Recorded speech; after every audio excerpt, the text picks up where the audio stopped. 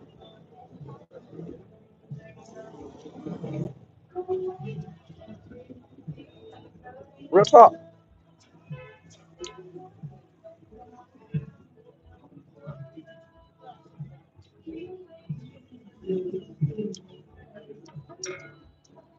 So that raise that you want is not far fetched.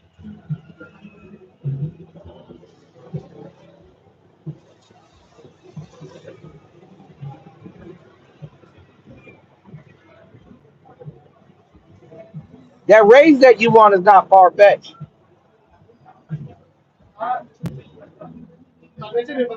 Like I said, give me 1 second, y'all.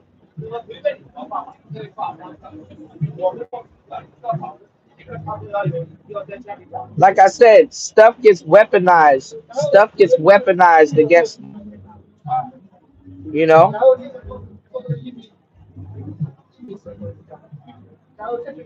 Congratulations. Yeah.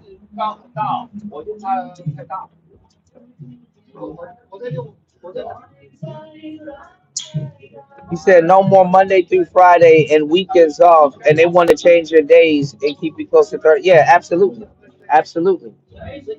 You know, so yeah. Congratulations.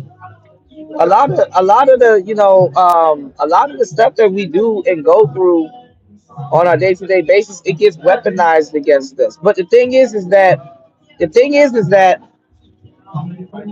you don't need people to do that to you. You're gonna do it yourself. You're gonna do it yourself. We've all have done it. Weaponize certain things against ourselves. You're gonna do it yourself naturally. You know, it's not a good thing, not a bad thing, but it can be a good thing, and it can be a bad thing. You know, but let me get to what I want to say. You know, y'all hit the like button, support the show.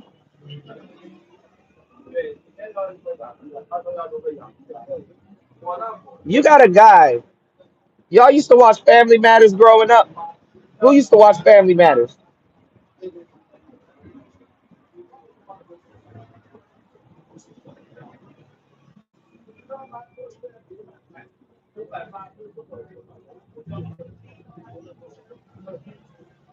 Who used to watch Family Matters? Oh yeah, yeah. You definitely gotta keep track of that stuff. Actually, YouTube actually tells y'all how long y'all been on YouTube. They actually have a timer. You can actually set a timer to tell you when it's time to shut off YouTube. There's two timers you can set. You can set one on your phone, and you can set one on YouTube.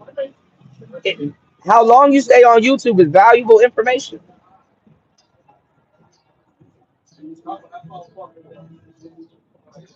But guess what?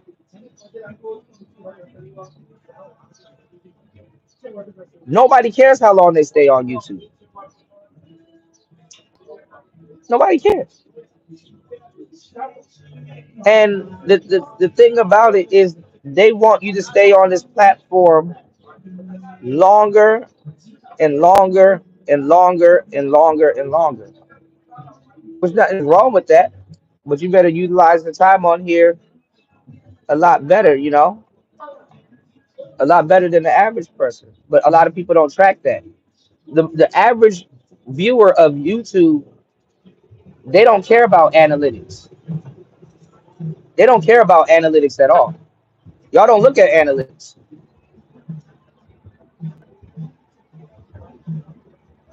Shit. Even if some of y'all see y'all analytics, it's not going to change anything. You know what I'm saying? Because what you gonna make out of it? Oh, I watch a bunch of cat videos. You don't see nothing wrong with that. You like, man, I watch cat videos.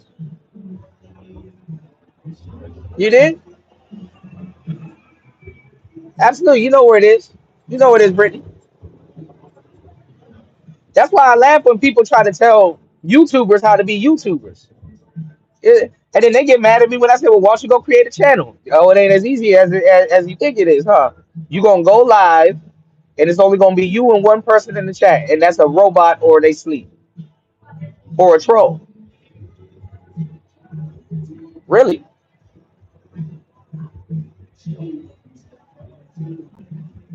But listen,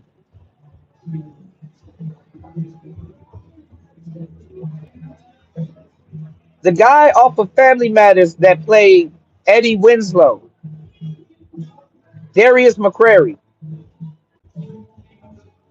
a couple shows I showed you that. What did I tell you about dating and relationships? This is player talk radio. So let's get to some player shit. What I tell you about dating and relationships? You know what Eddie Winslow did? He was messing around with this girl named Sydney Starr. Named Sydney Starr. Or this guy that's transitioning into a girl. Okay? Okay, Brittany. Oh, I gotta check out your content. I gotta check out your content. I'm gonna check you out. Shout outs to our newest moderator, Brittany said. All right, now Brittany, I'm a crazy guy, but stick with me. I got you. I got you. I got you. I may say some off the wall shit, but just listen. I got a reason for some of the stuff I say. Okay. Now, Darius McCrary,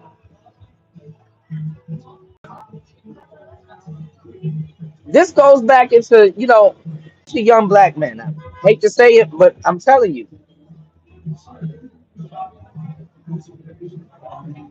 a lot of us don't get to see 25 like that,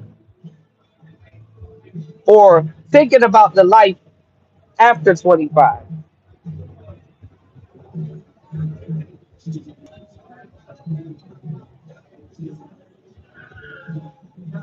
So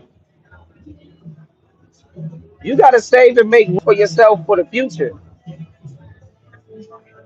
I feel sorry for these Gen Zs because they're going to be the main ones victimized by this. But a lot of men get victimized by this anyway. If you want to be a hornball when you're young and follow every single internet trends and run into every single thing that you want to, or think you got to hit every single thing that you want to because you're on the internet all the time and you feel that you need to deal with this and deal with that and all this other stuff, hey, yo, go ahead, make your bed, bro. But you're going to be the one that got to lay in it. And niggas, when they get older, they start getting on some super free. So you need to save time and make room for your older self in your younger years. Hopefully you get to live that long. Hopefully you blessed. Because you might start getting into shit that you can't undo or turn back from, you know? And as a player, I'm gonna tell you this. Now, the funny part about this Sydney Star chick is that I got a funny story with another friend, like a friend of mine, who ran into her. And he funny as hell. He a player too, but he got a funny story behind it. I might get him on the show to tell y'all the story because the shit is you got to hear him tell it because he's funny as hell, and it just amplifies the story, you know. But this was the woman that ruined Chingy's career.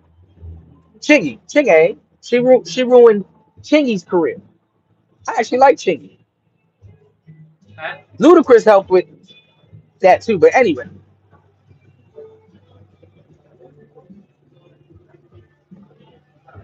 y'all hit the like button on the way in. Subscribe to the channel. We are always live, dropping good game and gems. Support the show, right? He fell off because of her. So that she pops up with Darius McCrary, or he pops up with Darius McCrary.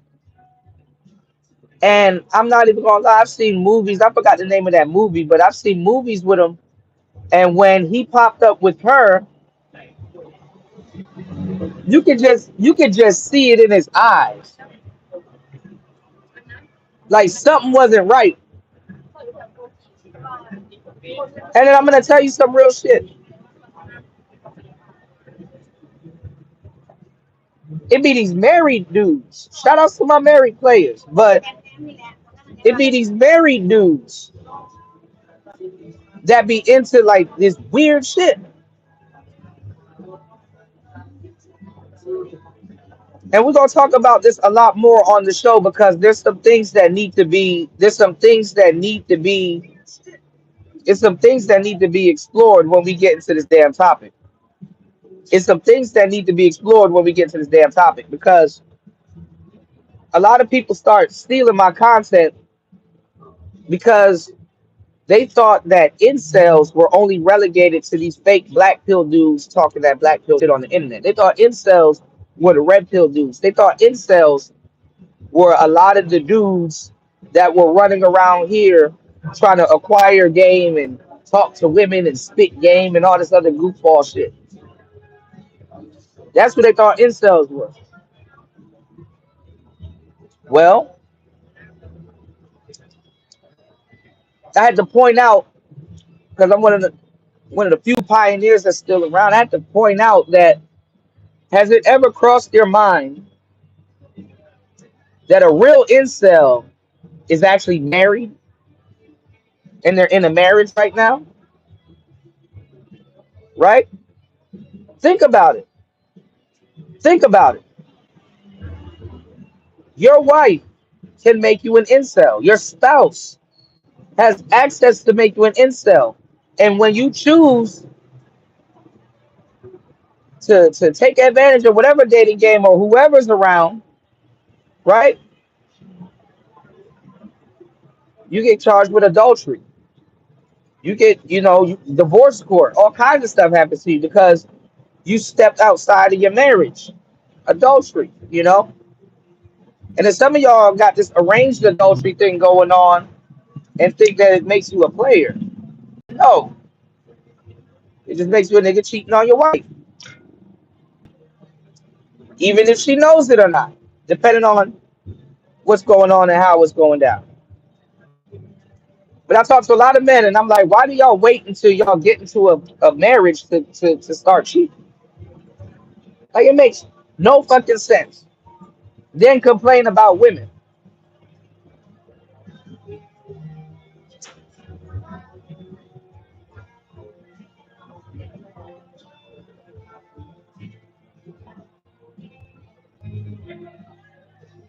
Darius McCrary left his marriage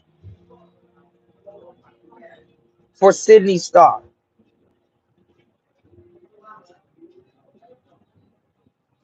And it might not be for the reasons that I'm telling you. Like I said, your wife can make you an incel within the confines of your own home.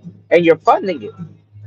You're funding it because you got a lot of guys out here that can't get women. And I call them voluntary cells. They're choose cells. I call them choose cells. That's another term I created and it got stolen. Choose cell. Want to know why? Because you choose to be an incel. Because you can pay for it.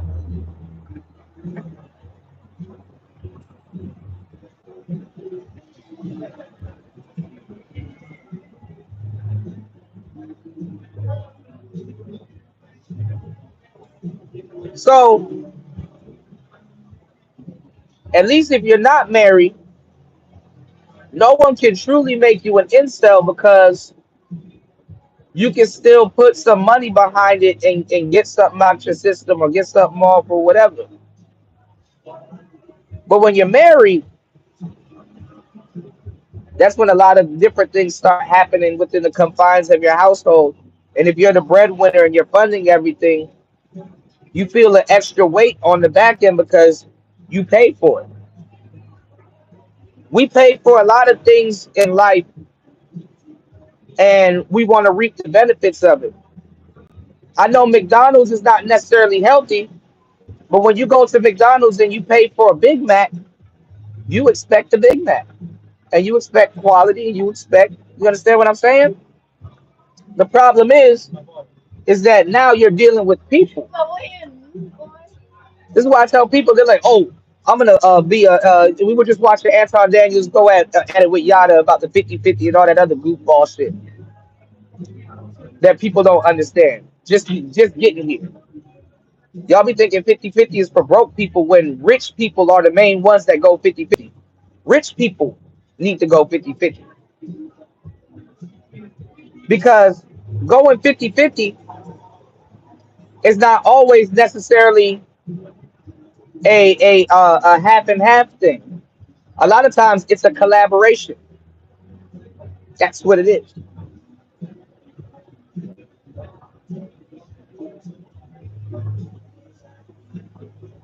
Business wise, right? If I'm a rapper, which I have, I got some music, we can do something called a swap, meaning that if you got a project coming out, whether it's an album or a mixtape, let's do a song together. So your audience can expect me on a track of yours, and at some point, my audience can expect me on the track of you on a track of mine. But we both got together and we collab. See how that works? Now, with the whoever owns the beat, the negotiation, the points, the producers, and the split and all that other stuff, that's something separate. Not gonna talk to y'all about that. But that proves my point that it's a business entity coming together. Keep that in mind for later on in the conversation. So,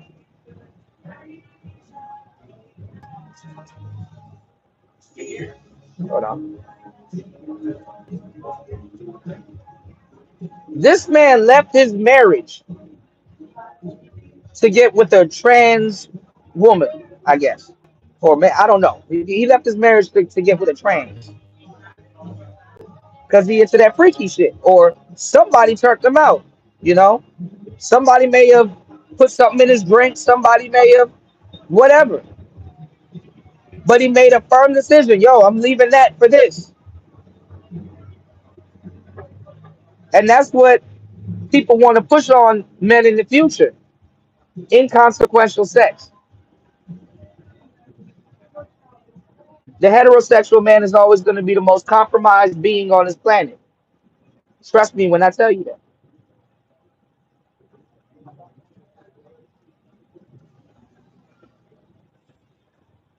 So why am I bringing this up?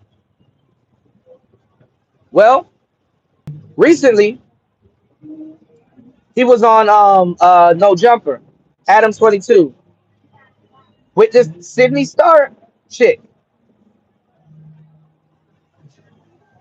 And like a sucker that got turned out,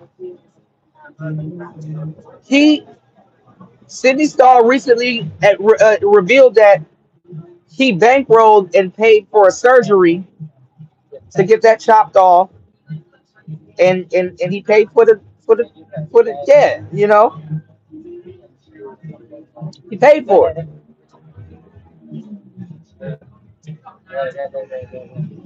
He took his money, his hard-earned money, and gave a trans man a coochie, right? So not only did he dealt with this person before they had a punani, he bought the punani. He bought the Impossible Burger. And when I saw that clip, I said, "Here we go. Here we go."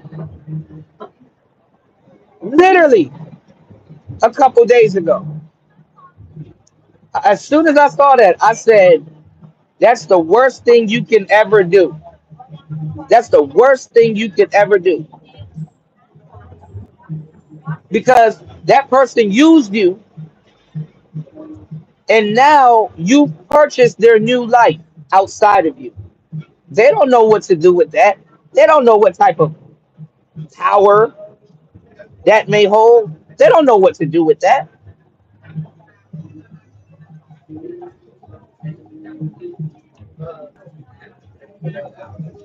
Ladies,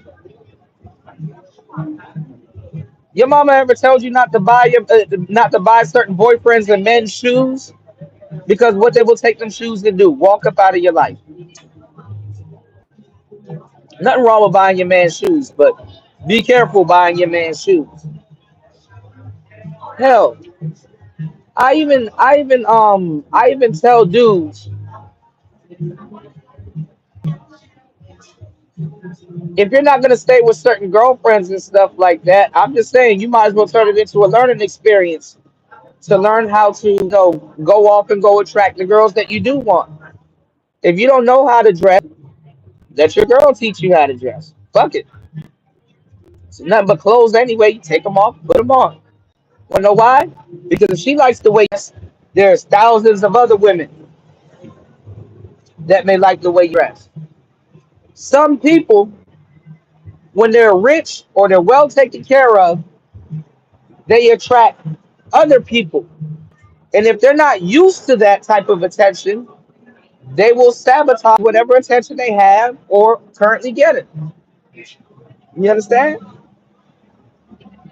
Because this sets them up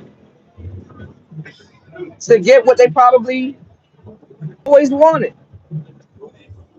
or it attracts a different type of attention, and they won't know how to deal with that type of attention.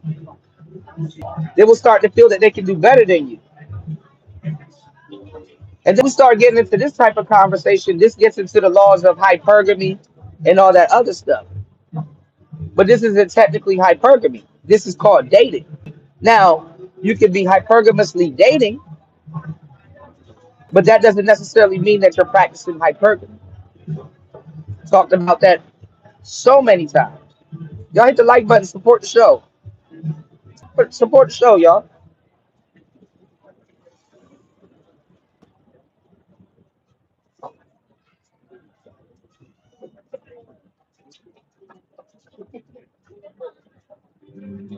So as soon as I said, he done paid for that surgery, she gonna cheat on him. She gonna cheat on him. She gonna cheat on him. She got no choice. Lollipops, no homo, get licked. If you a sucker, you gonna get licked. He was better off making that little motherfucker go out there and go work or do something or help his business and then go get that surgery. So if they want to walk, you at least got your money back.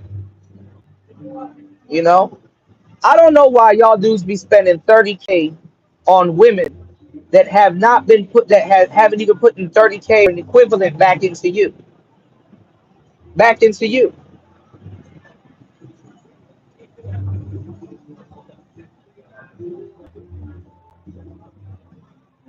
So less than 72 hours ago, it came out that she's cheating on him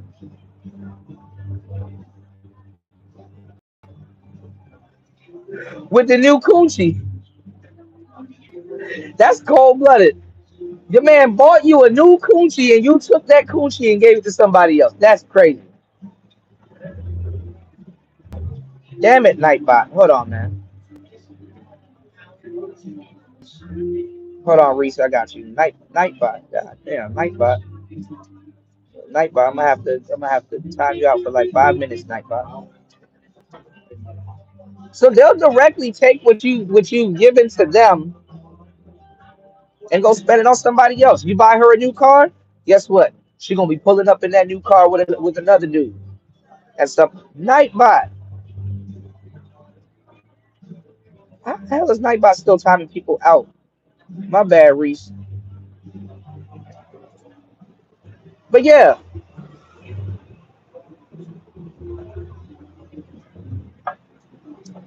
so y'all gotta be careful.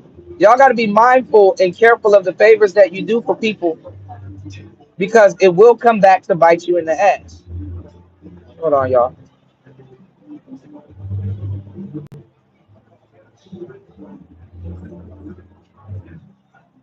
It will come back to bite you in the ass.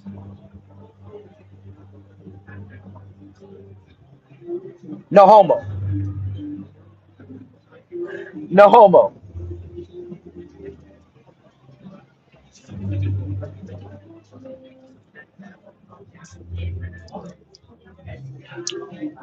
So that's a done deed. And then on top of that, I'm not even gonna lie. It makes people in that community look bad because if you're gonna be running around and saying like, hey, guys are brutally unaliving these people and unsurviving them from life and doing nasty debaucherous stuff to them, and you're discounting some of the stuff that they're doing, like come on now. Bad enough women in general do things to get them, they test the waters because life ain't that serious to certain women. They play around with certain dudes, yell at certain dudes, jump in some spaces. They think it's cute. Some of them hide behind laws and stuff like that. Well, that thing that you opted in to go get, does that times 10.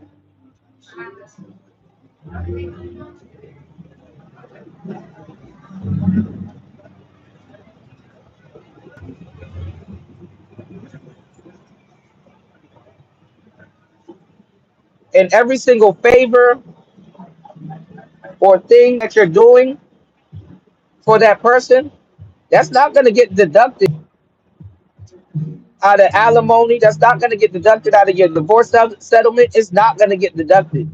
The years you spent pursuing your wife, the years you spent dating, the years you spent when she's your fiance, and then when y'all are together.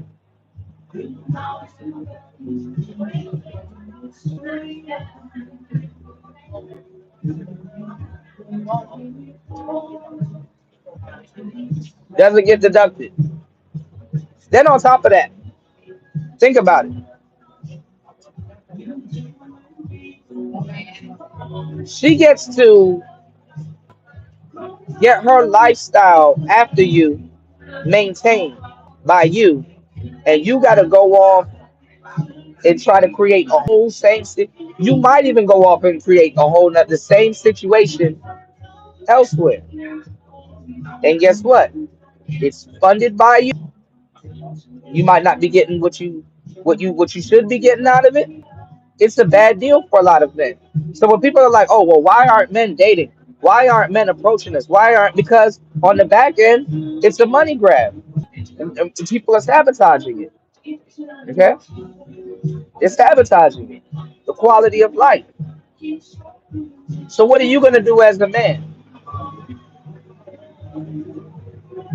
And what can you do as a good woman? You know, when your manhood is backed into a corner and you don't have enough game, or you don't know what to do with it. You don't know how to handle that. Nobody taught you that. Gen Z, what are they gonna do? Nobody taught them how to live without a cell phone. This is an external organ. This is an external organ.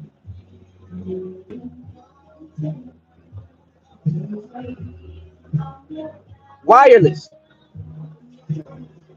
external organ.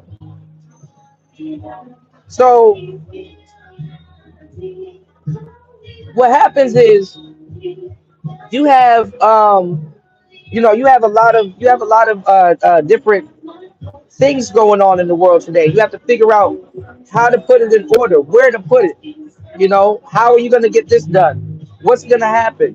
What about your future? What about a whole bunch of different things? Man, nowadays, got to modernize themselves. Guys are still talking about cooperation, cooking and cleaning and all this other stuff. It's like, bro, there's bigger things to worry about nowadays. Everything is so convenient. You don't have to drive 40 minutes to go see a love interest. You can call an Uber and get her to come to you. But you can't utilize that if you're not developing a certain amount of trust in the people that you're dealing with. Okay? You got to learn how to develop that amount of trust to get somebody. But people don't even give a fuck nowadays. And that's not good news for you. Because if you're inviting random women to your house, what's gonna happen to you? You can get scoped out, you can get robbed, all kinds of shit can happen when inviting random, random people to your house. Keep in mind the company that you keep, because not all spirits belong in your house, in your peace, and not even just your house. This is your house too. What's going on, UFO? You know, so you gotta keep certain things intact. Modern man, there's nothing wrong with being urban, modern, and traditional. But you got to learn how to maintain that level of manhood going into the future with all the BS that the internet and trends and the world and stuff is presenting today. Because they're throwing curveballs at men. Like now, men can't go somewhere and be in solitude. A lot of men just want to go somewhere, be in solitude and chill and relax and stay out of the mix. Now you got to go down to the courts. You got to start talking about shit. You got to start getting laws written. You got to start putting yourself in position to protect yourself because other people around you are utilizing things that you died and fought for, and greater men have passed on and fought for to weaponize that shit against you. Your heterosexuality is going to get compromised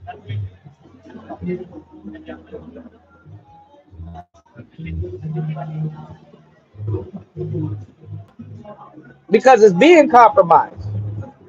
What's going on, GMG? It's being compromised. What's bronze? Good morning. All of that stuff is being compromised. Now you say, Cuda, how? Why? What are you talking about? Well, when you get drugged through, you know what I'm saying? When you get drugged through the court system, lawyers, government, the courts, your state, they want the same thing from you that that woman wants from you. Money,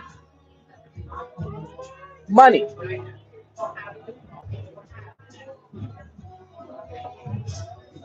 Y'all hit the like button. Hit the cash app, y'all.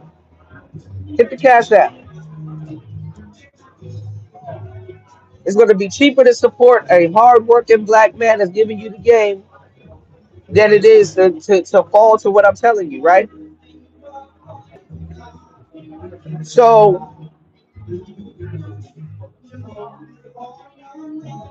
when you look at a situation like the Darius McCrary and the Sydney Star, Chiggy got thrown under the bus. He done left his wife to deal with something that should be inconsequential. Logically,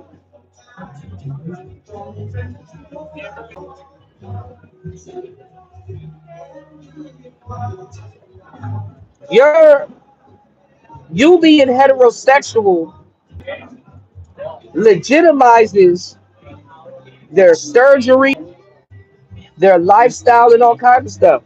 I know it's the warped thing to think about, but when you get into relationships, think about it this. If somebody wants to be a woman, why would they sleep with a gay dude?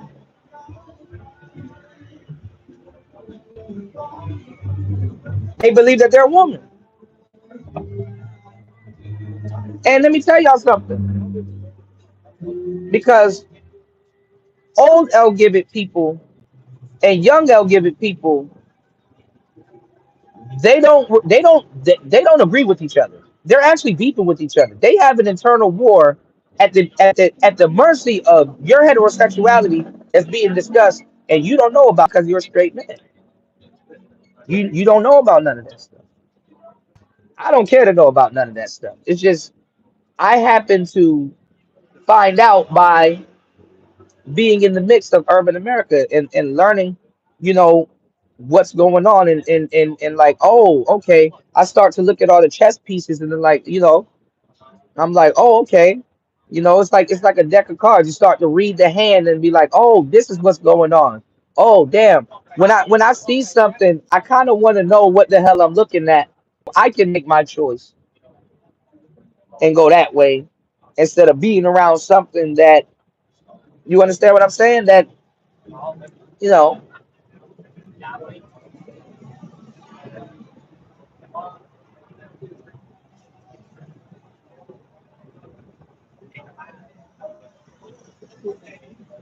because it don't matter if you heterosexual. You got to be conscious.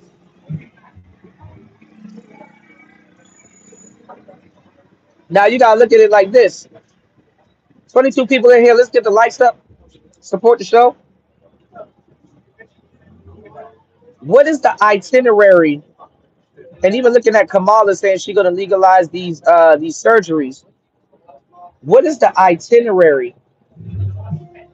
What is the itinerary of somebody trying to get those surgeries to be a legit woman or a legit man?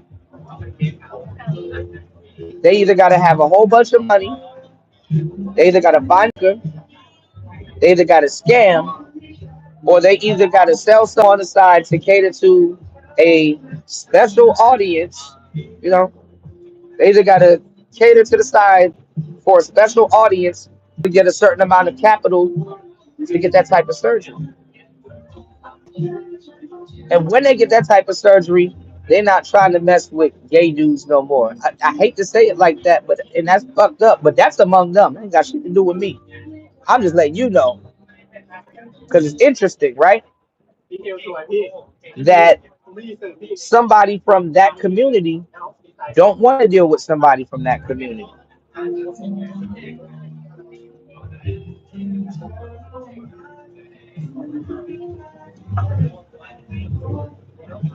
And a lot of the people from that community,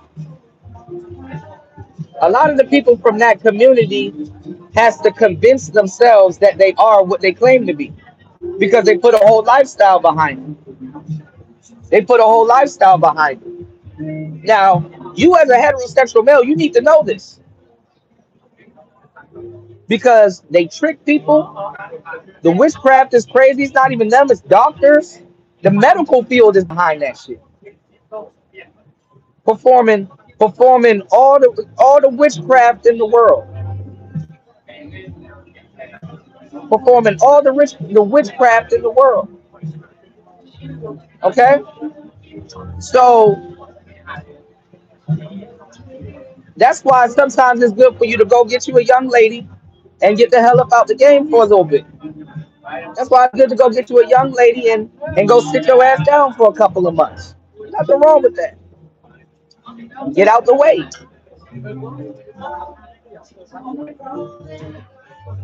I'm only showing you what you're going to be seeing in the future. So don't say you haven't been warned. Don't say nobody told you. Don't say nobody woke you up to the reality of the world. Because honestly, we need to move the goal. Not the goalpost, but we need to move the chains.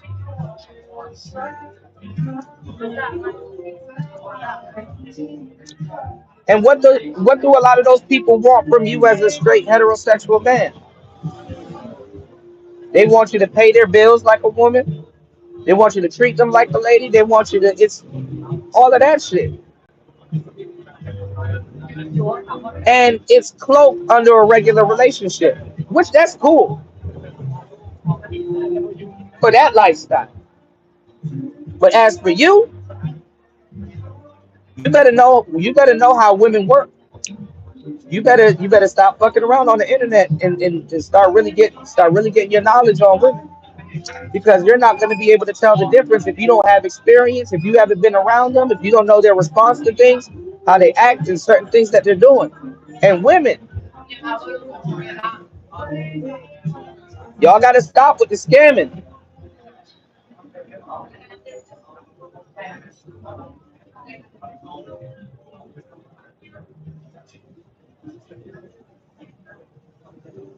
Y'all got to stop with the scamming. Because when too many people are doing the same thing, it becomes a lottery, and you're not gonna get results just off of the sole fact that you're a woman nowadays. And they're trying to make, yeah, they're trying to make our sexuality. They're trying to make that shit minuscule. And a lot of these new laws are going to be put against you. You're gonna get thrown in the mix too. In the Western world, in the Western world, you could probably go somewhere else and be cool, but in the Western world.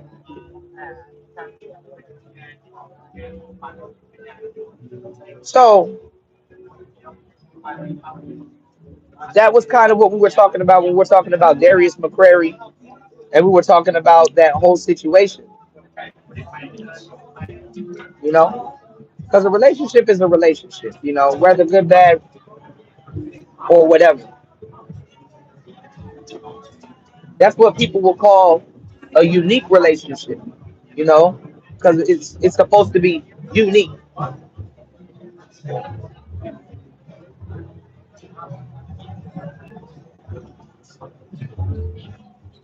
right? But I'm not trying to listen to no more Andrew Tate speeches. I'm not trying to listen to no, oh, we need to get cooperation and all of that. I'm not trying to listen to those speeches no more. Respectfully, because a lot of dudes dropped the ball on that. A lot of dudes in the manosphere dropped the ball on that. And the sad part is that this manosphere shit is going to be complicated. You're going to go to a lot of these other different shows, and you know who those manosphere guys are going to be talking to? Trans people. You're going to be talking to trans people. They're going to be talking to all kinds of different people. And when you start getting around that rhetoric without being educated, briefed, or informed about certain things, you're going to get wrapped. A lot of y'all, you're going to lose a lot of niggas. You're going to get wrapped up into that shit.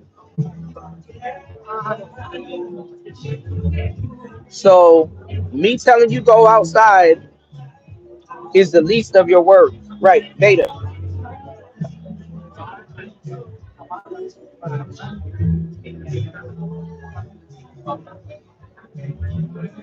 Now, if that's what you want to do, and that's the lifestyle that you want to indulge in, more power to you. You know, I'm not mad at that. I'm not mad at you. I'm not mad at nobody else. But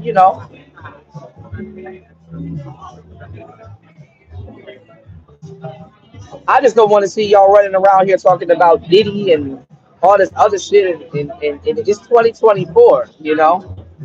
I sound messed up coming on here informing y'all about this, but I take that risk to sound messed up by delivering a message and giving you guys some real game, whether that's respected or not.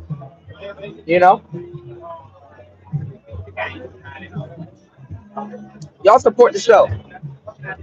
Now, let's get into this little Dirk Rico. Give me 1 second, y'all. Let's get into this little Dirk Rico. Hold on.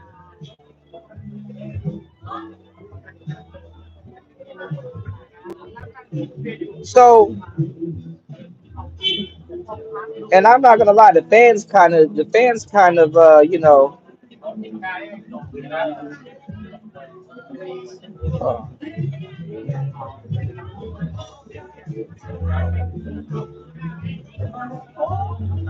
kind of wheeled little Dirk into this BS that he got going on right now. Oh, you in Broward? Yeah. Shout outs to 954. Shout outs to Pompano. Shout outs to Fort Lauderdale. Shout outs to Miami. That's my home. What's going on, emo? I'm gonna tell you some real shit. Little Dirk been snitching on himself, and everybody snitched on themselves and stuff like that. Little Dirk said that he got get back already for King Von. That's what Little Dirk said. He already got get back for King Bob?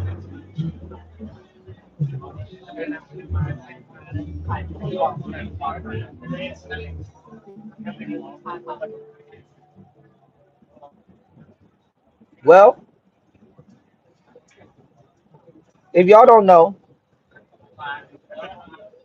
Little Dirk, he has a group called OTF called Only the Family, and he's from a block in Chicago called Lamron. Now the name of the block in Chicago is called Normal, but normal spelled backwards is Lamron, right? And oh, somebody take it one. Yeah, yeah, one more. Lamron spelled backwards, normal spelled backwards is called Lamron. Um, Dirk has a crazy history. Like a lot of people around Dirk has passed away. Like literally, it's like a whole bunch of pictures with him, and everybody but him in that picture has passed away. Um, and it's just street politics, like the Fulio situation. It's just street politics. It's a lot of stuff that goes on in that lifestyle that allows people to do all kinds of debaucherous stuff. Dirk had artists, Newski, bunch of other people, uh, uh, even artists that didn't sign to him get taken out of the game because of street violence, right? Um, you got uh, you got Newski, you got King Von. Well, Newski was signed to Dirk. King Von wasn't signed to Dirk, but Dirk took King Von out of O Block, which is a whole nother story in and of itself. If you guys don't know, sorry, thank you. And King Von was already a stepper. He already got bodies on him and all kinds of stuff. Like King Von was like literally well respected, putting in work, and he was a serial killer, you know. So he already had a lot of stuff that came with him. People was wondering, okay, well, why didn't Chief Keef or anybody took King Von out of O Block or whatever, or come back and save everybody's because a lot of stuff, a lot of little politics happened with that. King Von stole from Chief Keef. He stole two guns from him and some other different stuff. And then a lot of people felt slighted at Chief Keef because he moved away or he's a part of, something else. And he kind of keeps his affiliations with them loose because of stuff like this and what they got going on. And he has raised the murder rate in Chicago several times.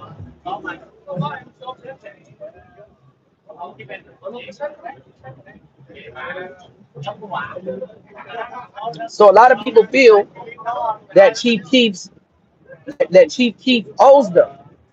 Shout out to In My Own Lane. See, my brother In My Own Lane know a thing or two about it, a thing or two. Brick Baby's one of the Brick Baby self-incriminated him so much time. But I'm gonna tell you what happened with that. I'm glad you said something about that In My Own Lane. Shout outs to you, right? So, and people want to know. The internet is the police. The fans, your fans are the police. Your haters are the police too.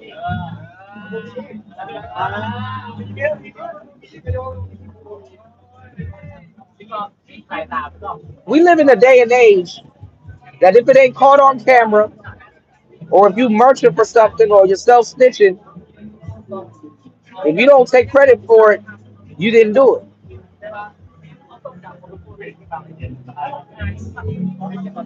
Young Thug right now getting snitched on. They're using his lyrics. He's even said that no, I ain't catch that body, but I got something to do with that body. Stuff like that. When people hear it, come on now. So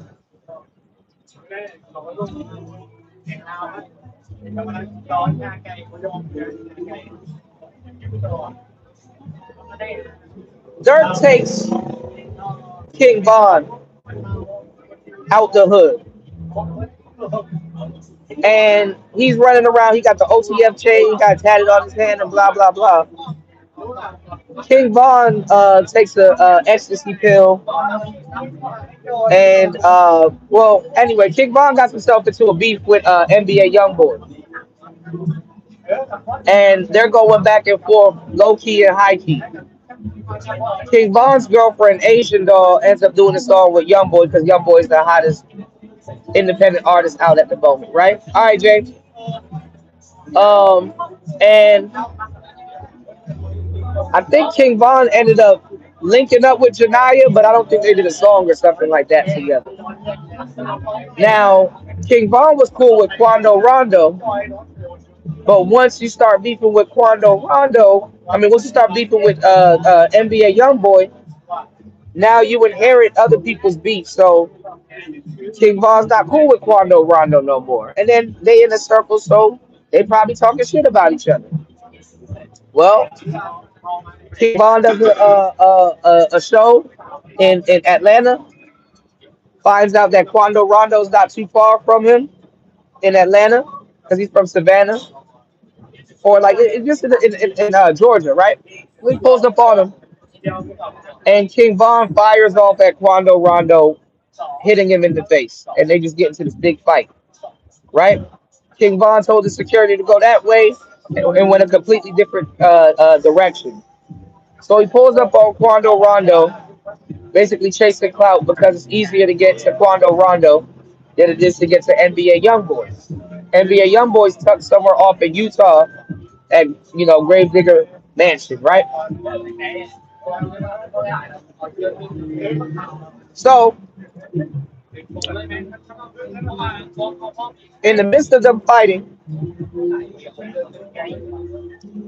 King Von don't got no security, but he got his homeboys with him, and he got certain people with him that are strapped. When you're a star, you have to protect the bag.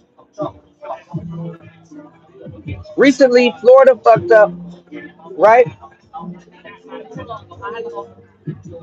By some cats in Florida fucked up by letting Julio pass away. And let me tell y'all something about these street beefs and stuff like that, and these people, right? With the King Bonds, the Young and Aces, the Julios, the Little Dirks, and all that. When your main op goes, you're next. You're next. You know, it's like a bullet in a clip. When the bullet above you gets ejected into the chamber and shot, you get loaded in next. You get loaded in next. So you're next. You're next to either be shot or crash out. That's what bullets do. They crash out.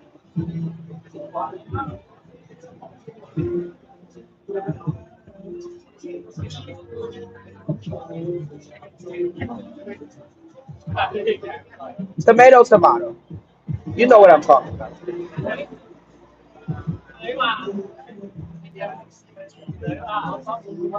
So you only live long enough to see yourself become next. And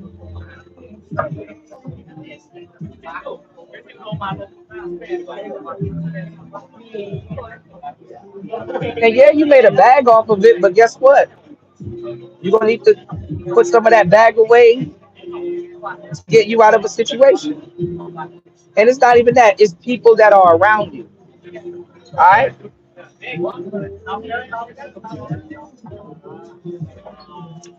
So Vaughn fights Quando Rondo. Everybody starts pulling out a gun. Lil Tim pulls out his gun. He shoots Vaughn a couple of times. Vaughn get hit in like the under the ribs and stuff like that. Vaughn was actually conscious, which is crazy, and talking on the way to the hospital. But Slutty and all them other people that was with Vaughn that night, they shoot little Tim. So at this point, all a bunch of gunfire is going on. Then 800K, I mean 100K track, which is King Von's manager, and he also manages YNW Melly, and he manages a couple of other people. He gets shot also. Slutty, or I think the other guy, he walks up on Little Tim to basically finish him off, and his gun jams. The police that's down the street and the security guards and everybody that's around now, they're hearing the gunfight. So now the police start pulling their service weapon and start shooting. One of the guys died, and Slutty gets shot in the head, and a whole bunch of other shit start happening. Right? Vaughn gets thrown into the back of a car and gets drove to the hospital. Same thing with Quando Rondo and Little Tim. Literally, so now there's a second place for gun for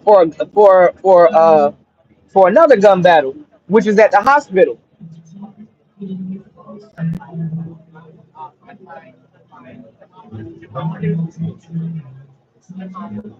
You got to play smart.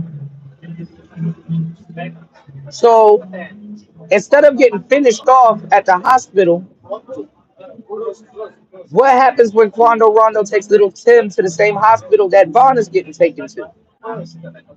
They see Quando Rondo there. We know what Rondo does?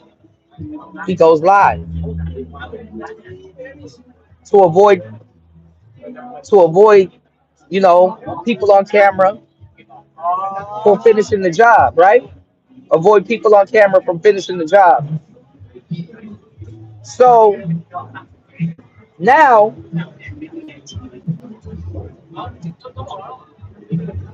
Little Tim gets arrested. Vaughn passes away. People don't know what's going on, what the story is. Did the police hit Vaughn? People don't know. So now people are looking for clarity, and people are like, okay, well, Vaughn is the star. Quando Rondo is still alive, but now Vaughn is gone, which Vaughn was going to be a way bigger star than Newski, maybe, and probably even Dirk. Vaughn, to a certain degree, if he didn't crash out as much, was Dirk's exit out of the streets. Because if he ended up eventually signing to Dirk and making a certain amount of money,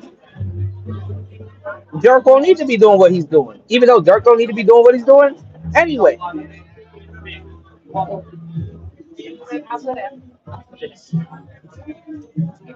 So now people are like, oh, well, Dirk, you got to go slide for Vaughn. You got to go do this. You got to go do that.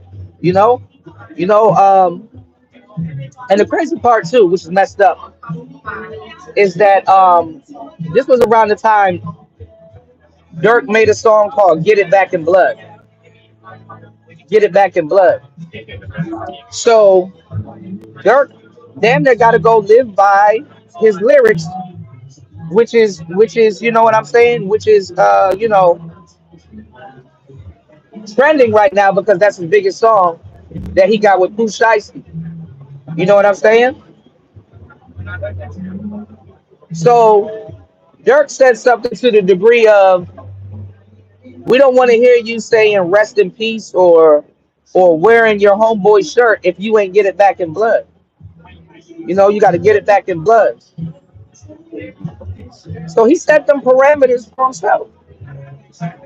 He set that stage for himself, for his audience to be like, hey, now you got to go slide. And people were trolling him. Like I said, the internet is the police. People were trolling him like, yo, y'all ain't get back for Vaughn. Y'all ain't, you know. And then this is another thing too. So with all the murders and stuff that's going on in Chicago, King Von was a part of a gang that was built on Get Back. It's called GBG. The name of the gang is called Get Back Gang. If you do something to us, we're gonna violate you. That's the name of the game. So definitely, and Vaughn rapped about, look, if something happened to me, it was either somebody around me in my circle, or y'all better make sure y'all get back for me. Same thing with Dolph, same thing with Julio, same thing with all of these people. The get back game is bigger for the people in the neighborhood more so than it is for the rappers. But when you have somebody rapping about that, now you're bringing that game into mainstream media, and this is why you have all of this stuff going on in the industry nowadays with drill rap and all kinds of stuff going on these days. This is what you got going. This is what you have going on right now. The endless cycle of gun violence amongst black people.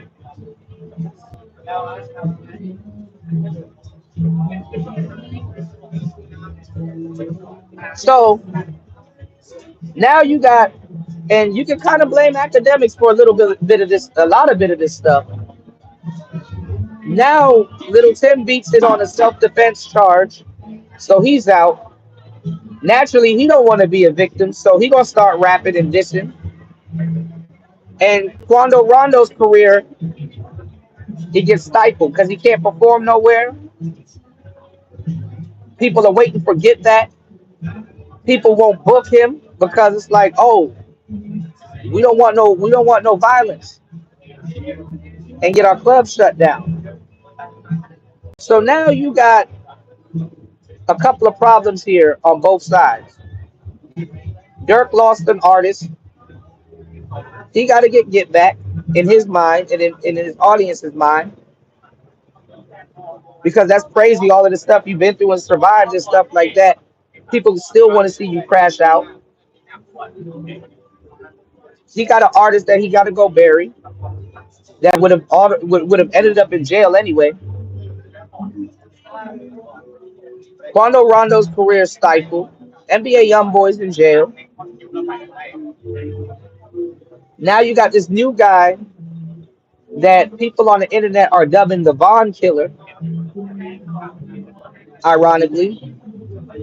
So now you got a lot of different stuff going on, and a lot of different goofballs that don't got nothing to do with street shit, idolizing that.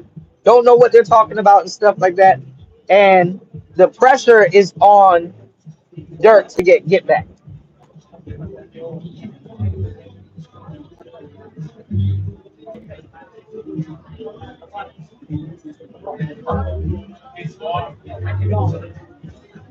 So now you got a problem. So you know what ends up happening?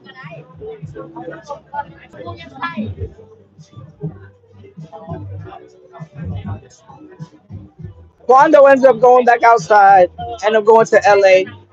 And Lil Pav, they said Lil Pav got unsubscribed from life from something completely different. But they run up on Quando because it's a little bit too much to take out the star. That's gonna be too obvious.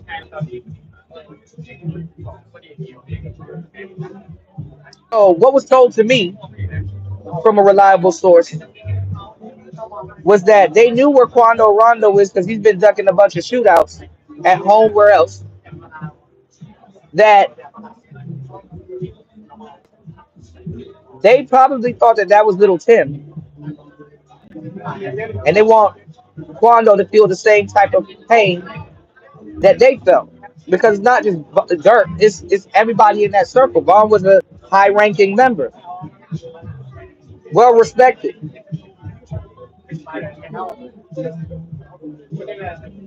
So they said they were sitting in the SUV and they sprayed up the SUV, but they said the person reached into the window over Quando Rondo like this. Arm passes him, gun in the window, and take out his friend beside him. Some demonic shit, right? Take out his friend beside him, right?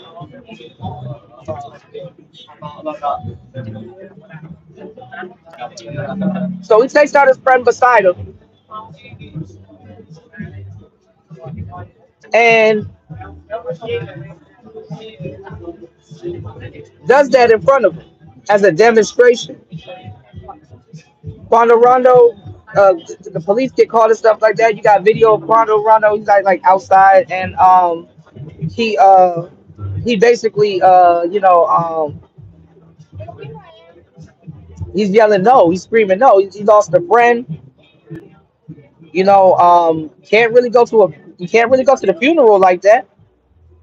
Imagine being a part of something like that, and you can't really go to a funeral, and everybody on the internet is talking crazy about you. You can't go to the funeral. You can't really mourn your loved one because their parents and their folks think that the reason why their loved one is gone, not because they did some crazy shit in the street, but because of you.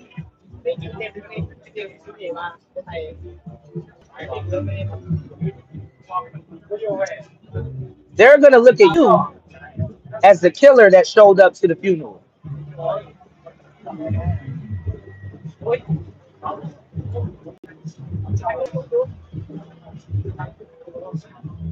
Y'all hit the like button, support the show, hit the cash app, y'all. Think about it. So now we have another problem.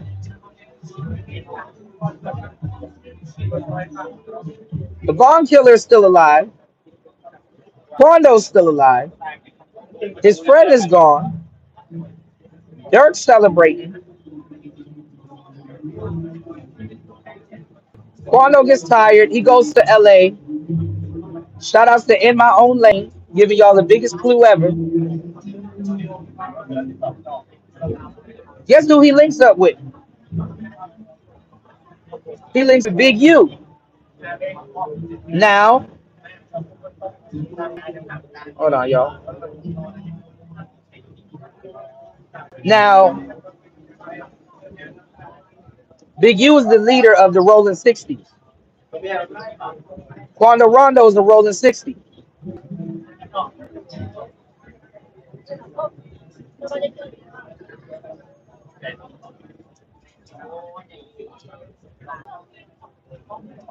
Is a Rolling 60.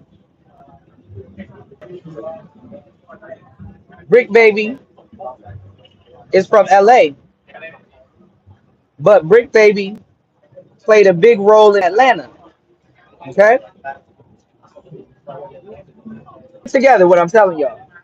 Brick Baby plays a big role in Atlanta.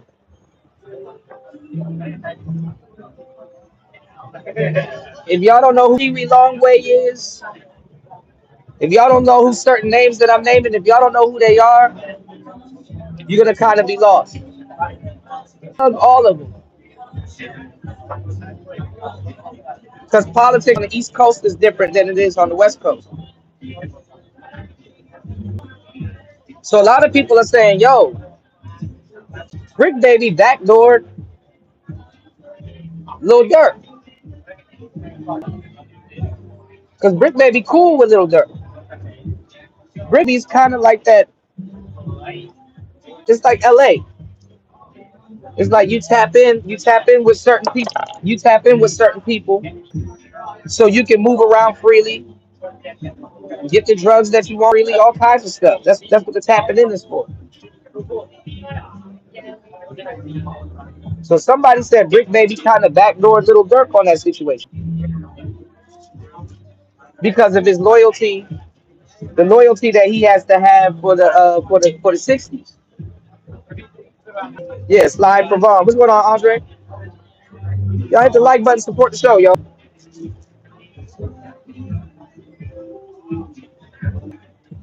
So now you have another problem. Now you got people that's around Dirk that that were involved in this, and then they texting you and you making music and stuff like that because Dirk is like, even if Dirk didn't put up the money, he's the OTF. So now you look like a gang leader. You probably are a gang leader.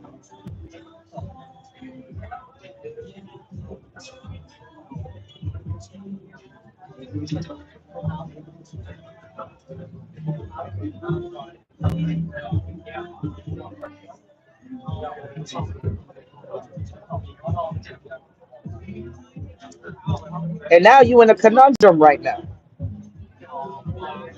Now, why they do it as a Rico, which is interesting, is because now you got now Dirk got to fight this, and it doesn't look good because he just got let off on certain charges. See, what a lot of people do, they be like, oh well, this is snitching and that is snitching and blah blah blah.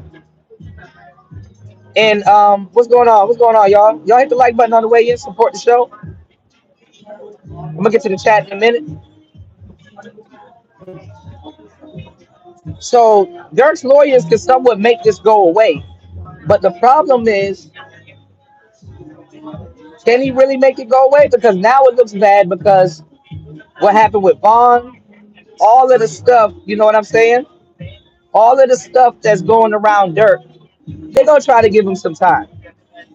They actually let him off with the Vaughn stuff to come back and bite him later. I talked about that on early shows. So now Dirk is kind of in a conundrum as a gang leader, and they're saying that he ordered the hit. Now this over years of people texting you stuff, them monitoring your phones and your movement, what you're saying and stuff like that. You got to understand. You got to understand this too. Dirk been trying to clean up his image. Praying, staying prayed up, joining the nation of not the nation of Islam, but joining Islam. Um, Linking back up with his dad. Um,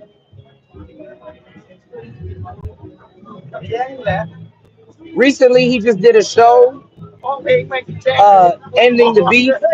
He brought FYBJ Main out to a show and all kinds of stuff. So Dirk is cleaning up his image as he should, because he needs to do everything in his power to look good while he's in court. But that's what I'm saying, bros. It is a little too late for him.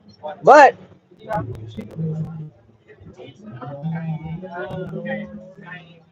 I'm not gonna lie, his lawyer can probably eat it up.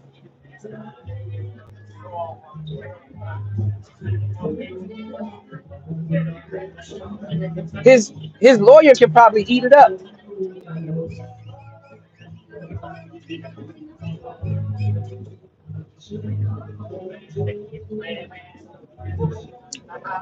So it's not even that. It's like you gotta worry about what the defense is gonna say. Like right now, right? With the Young Thug case, they got so many incriminating and damning evidence against Young Thug. But if the defense don't got their story together, if the defense ain't got their shit together, the case will fall apart. And then guess what? Yeah, you spent the bag, but now you out. You know. And then I don't know. I don't know what Dirk's studio situation is. I mean, not his studio situation. I don't know what his record label situation is, because the record label will help you. The record label will help you get out of that type conundrum too. Keep that in mind.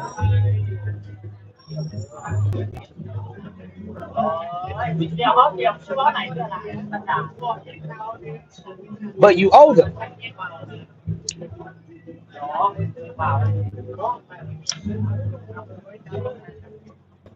And Dirk did pretty good. Dirk got some money. He probably can fight it. But a Fed case is a lot different. I don't know why they texting and talking on the phone. The dumbest shit ever. But it don't even take that to get you bammed up. It don't even take that to get you bammed up.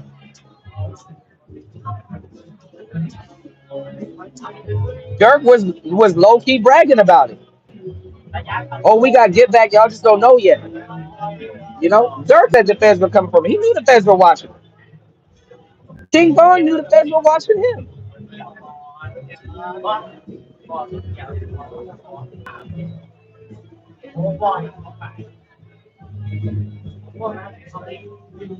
They watch you because they got to make sure you're a certain location that like you're physically there. Your phone can ping there, but you might not physically have your phone in your hand. I mean, y'all some game. So they got to make sure, okay, yeah, he is there. His Hellcat's parked outside. This is where he's at, and blah blah blah. And the reason why they catch you guys doing this shit is because you're using music to cover it up. That's how they get you. They're like, oh, you're running a gang enterprise, but you're using music to cover it up. It's no different than saying, oh, yeah, you made $1 million off of selling lemonade, but on the back end, you're doing this to sell that lemonade. You're tied into certain things. And then the way that they paint, the way that they paint certain pictures and stuff in their music, if you're a coroner or you're a detective on that case and stuff like that, these people self snitch on themselves and talk about the, about their dealings.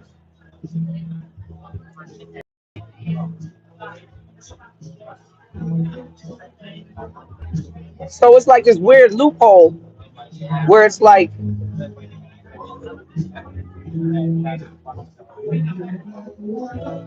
can you separate the artist from the music if what they're talking about is you know what I'm saying?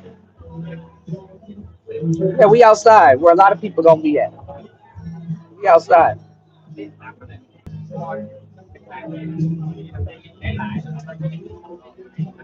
Can you separate the music from the artist?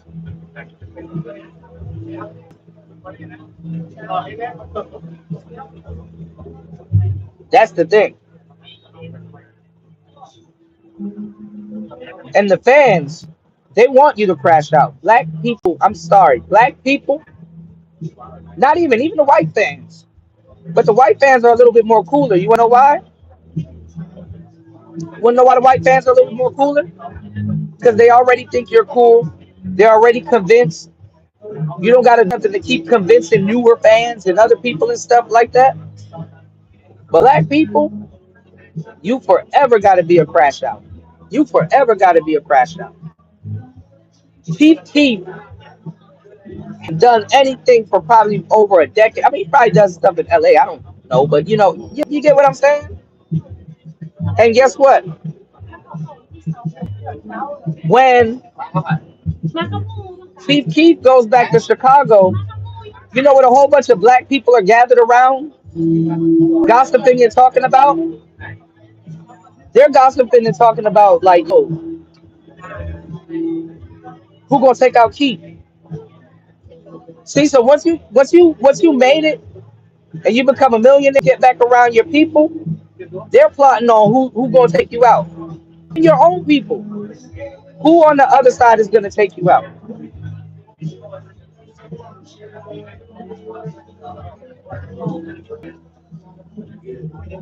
Oftentimes I keep telling y'all, when you get a job, a lot of your friends are happy for you.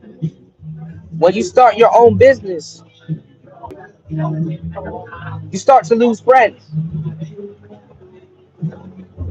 And I'm gonna tell you something else on top of it.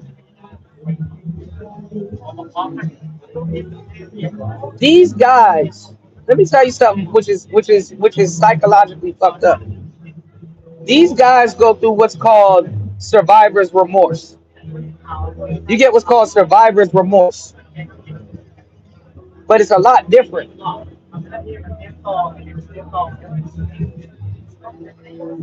I've lost a lot of friends coming up to the same stupid shit. I've lost a lot of friends. I lost a lot of friends. I lost a lot of friends. And you want to know what's crazy when you get so the fucked up part is that life goes on. But you know what's even crazier when you grow older? The age that you lost your friends, in your mind, they're gonna forever be that age because they never lived long enough to be your age.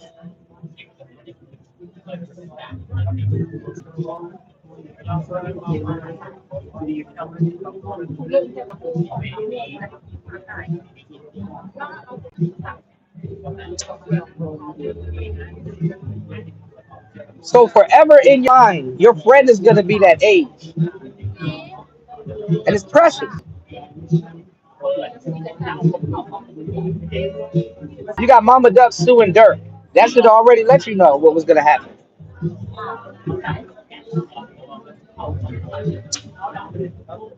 She's a gang member also. BG Duck's mom, gang member. She's supposed to do that. And it's crazy that you're killing. I mean, it's crazy that you're suing a man that was doing the same thing that your son was doing in the streets. And if it went the other way, your son would have capitalized it. The cycle keeps going.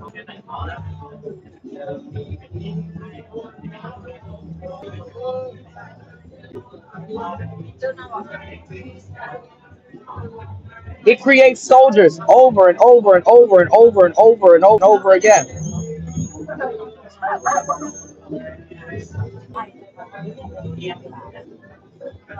So think about it like this.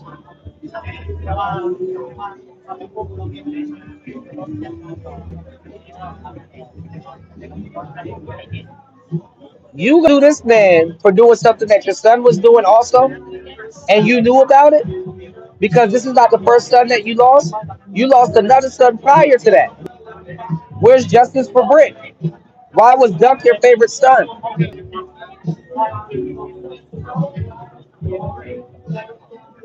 But his mother even said it. She was like, I knew Brick was out there doing that shit. I knew Brick was out there doing that shit. But she said it really wasn't. He was focused on his music.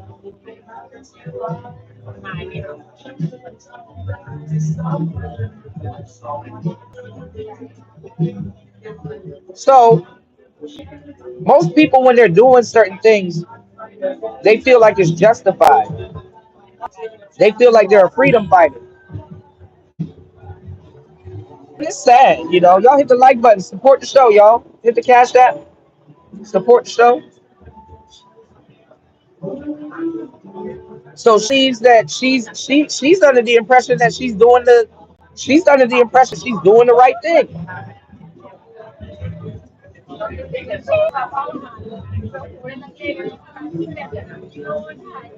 Hold on, y'all.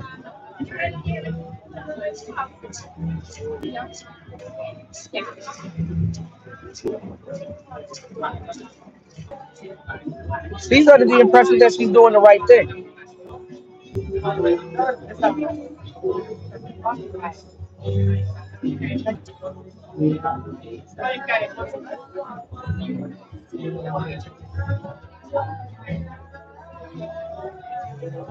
Yeah, me up at playertalktv@gmail.com.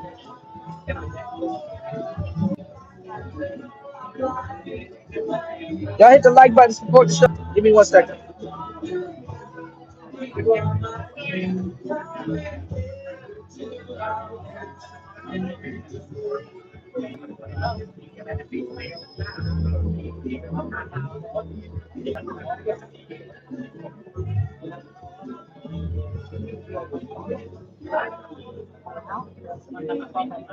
Hold on, y'all.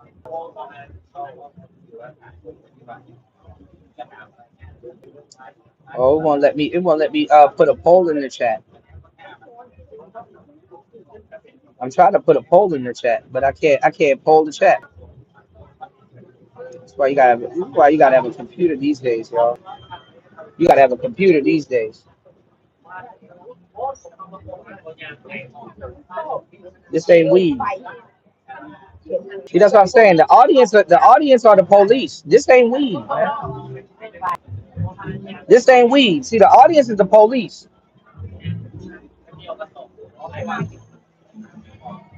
You think I'm really gonna get on here and be smoking weed in front of y'all?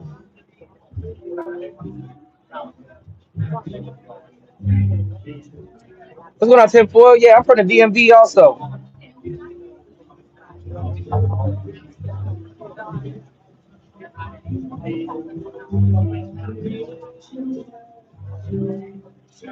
No, you good, bro. I'm just saying, y'all don't even know how.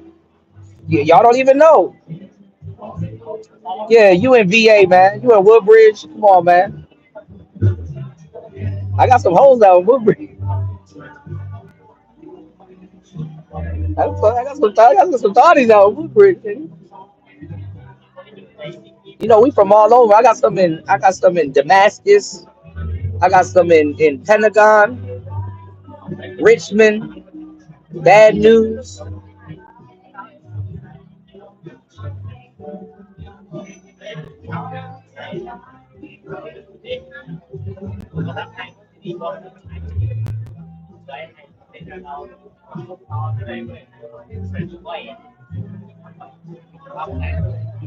So yeah.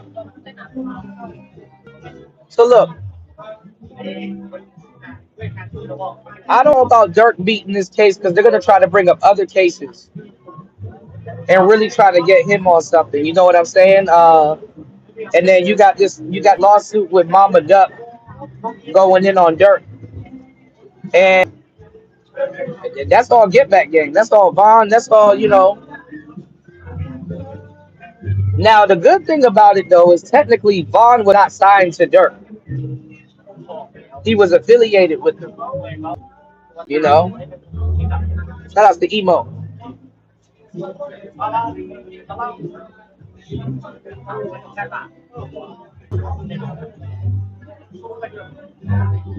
So this is the type of stuff.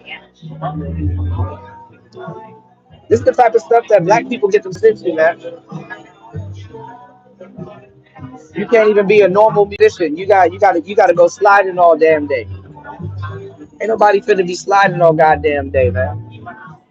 You're a king. You're in other people's eyes. You're a kingpin with a record deal. You did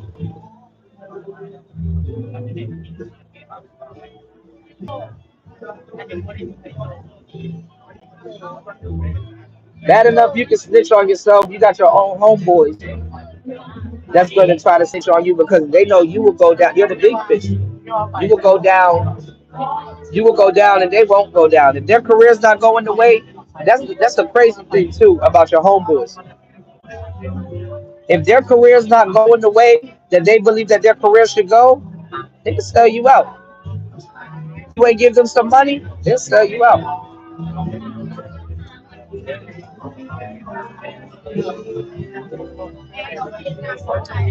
So you gotta know what you're doing. And like I said, when you make that money, you want to spend it with your friends.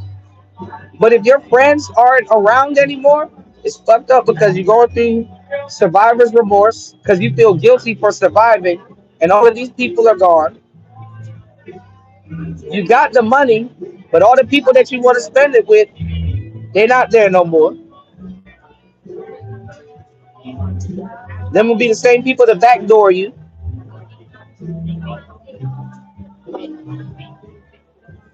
And now you got the situation that you in now, man. And if you don't got people around you that really give a damn about your best interest, you are fucked.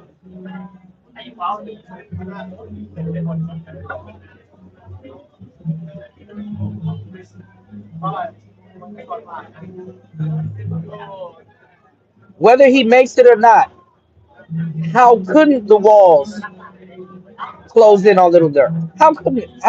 Tell me how couldn't it? The further he goes along. See, with Dirk, right? When Duck made Chicago Legends, he got really demonized for that, trying to bring everybody together. Because the thing is about with the fans is that they hear about one side first. So they're like, oh yeah, yeah, that side, that side, that side. But the people on the opposite side, if they know how to rap or they know how to, do certain things, they got a similar story.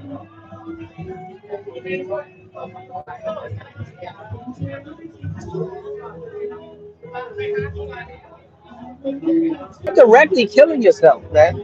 You're directly killing yourself because you're gonna get all these pistols, you're gonna get to basically take out somebody that's doing anything that you're doing, that you should have been doing, and you don't know how to turn it off or turn back because guess what? You got into doing it at a young age,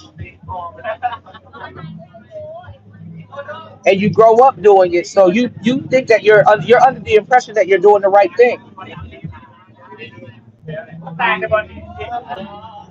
and the alibi behind it is that you feel that your friends are unjustly murdered. But if your friends was on that type of time too, if your friends saw them, is it? And honestly, y'all are fighting for scraps.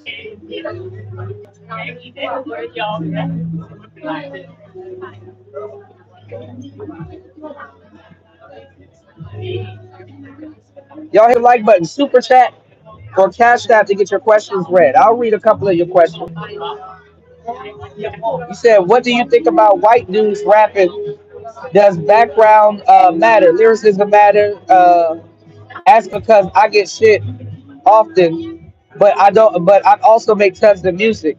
I just happen to have fun with writing bars. Yeah, anybody can do music. Anybody can do music, but you got to understand the shit that you probably get is justified because you're not living the same type of life that other people are living, and people are using it as a means of survival. But you shouldn't get into rap and hip hop for survival.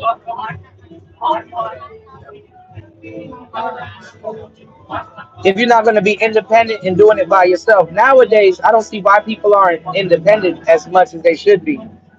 Because you can get your own audience. You may have to take some years and you may have to put in a lot of work.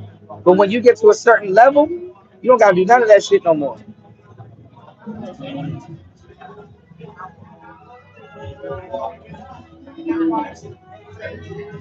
You don't got to do none of that shit no more.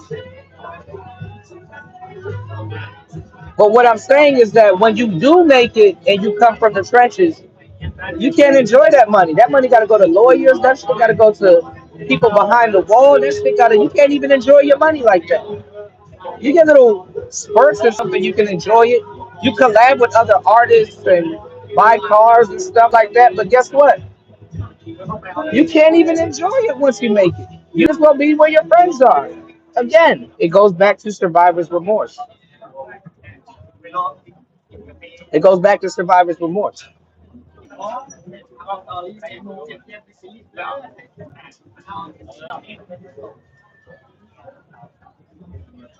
It goes right back to survivor's remorse. Any money that you make, any money that you make off of that shit will be used against you in the court of law. So when the courts and all them other people start coming at you, guess what? Guess what they're under the impression of? That's our money anyway. We confiscate you. But they're gonna take that money and buy and live the life that you wanted to live in the first place, but didn't really get a chance to live because of the stuff that you were doing to make that money. It's easy to make money from a dummy, and sometimes the dummy is the poster child and the workforce that's making the money.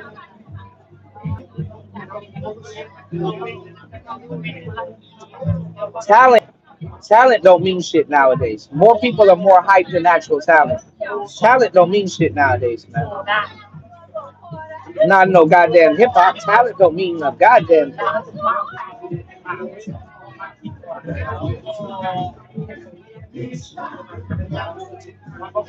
You got a lot of talented boxers. You got a lot of talented boxers that can't even take a hit.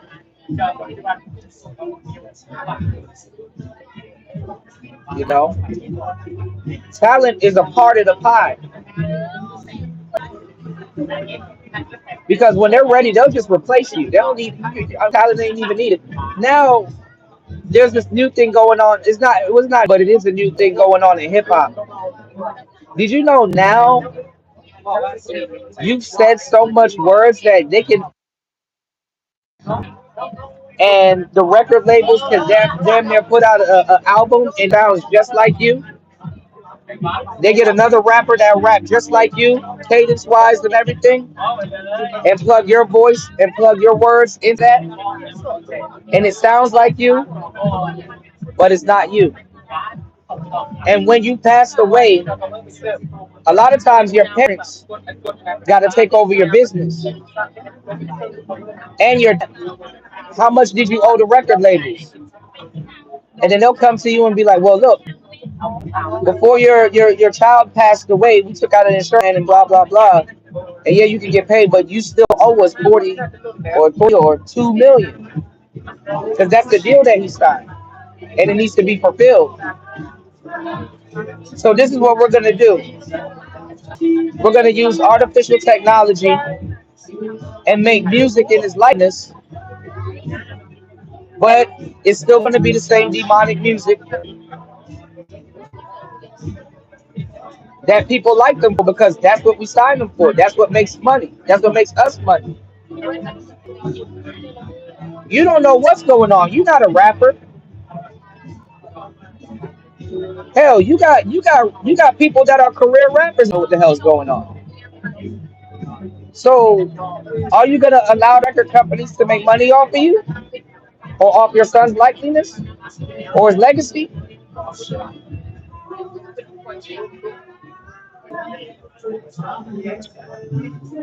Drake and Kendrick were signed to they're the same label. I know that went over a lot of people's head.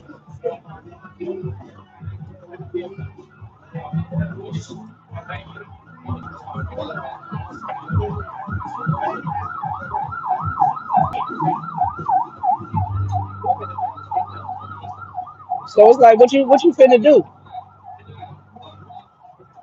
What you finna do?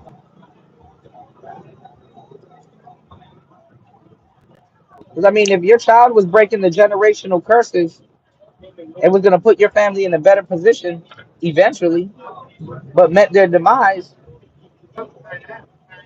that's a lot to think about, man. While you're grieving,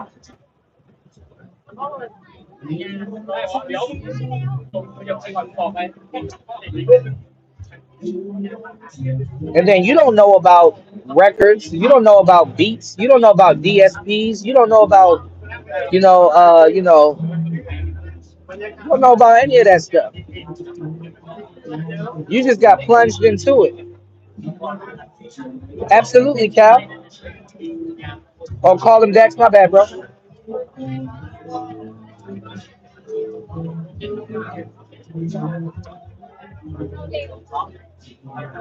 So that's where we at in the state of hip hop. And all of the ops are gone. Look at it.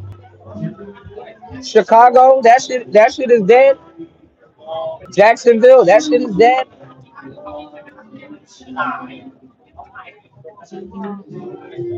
And I'm glad because music needs to change anyway.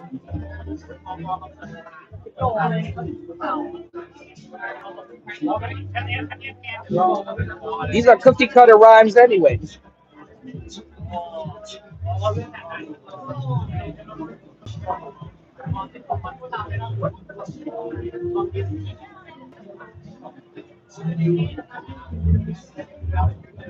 All these people rap, they rap the same shit.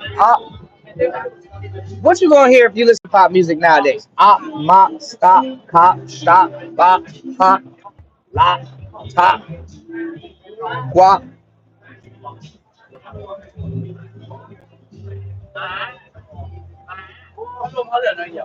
This is hip hop. So what you gonna do anyway?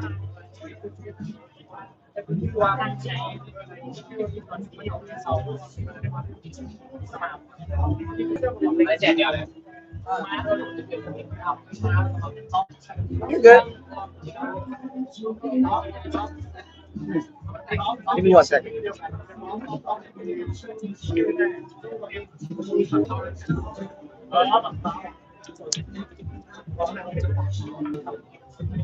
Y'all hit the like button, man. I've been giving out hella game on the show, man.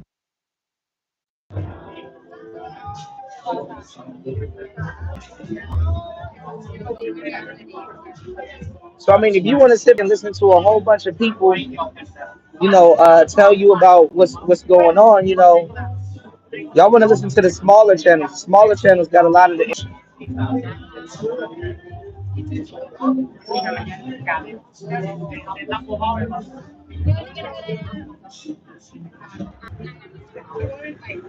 So it's sad. It's an unfortunate, unfortunate, amount of events and stuff like that. It's pretty sad.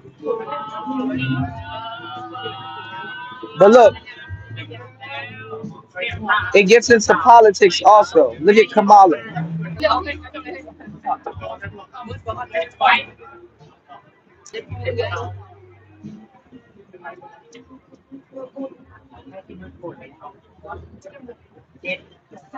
Yeah, nobody needs the label. Nobody really needs the label like that, especially if you know what you're doing. You don't need no goddamn label. But the label definitely helps, because the label gives you money. The label gives you a budget. You just got to have a plan. And the label makes money off of you if you don't have a plan. If you don't have a plan, you messed up in the game.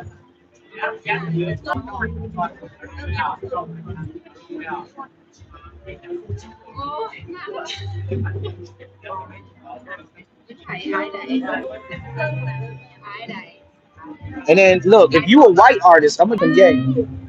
Hopefully you support the show. Because I'm about to lace you with some games that nobody's gonna tell you. Y'all white artists, y'all get played in a completely different way. Don't think that the game is just for black people. Y'all white artists, they be using y'all as pawns and stuff like that. And then they looking to you, you be your own person. They looking to you to be the next Eminem.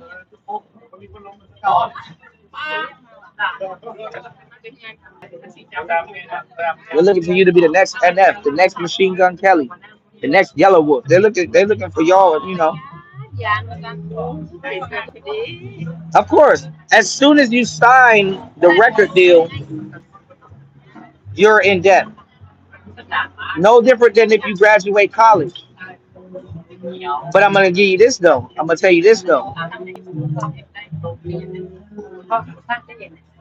If somebody still tell you that it's a record deal, they don't know what they're talking about because it's not a record deal, it's a record loan.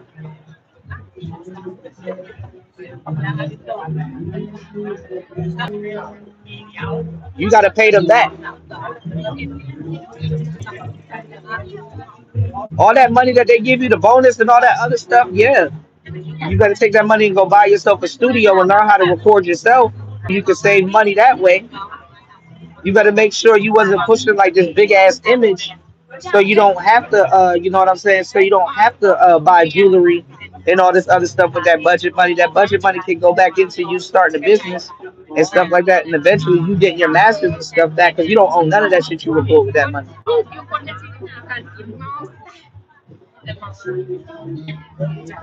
That's why I kind of like when I got in the game a little bit.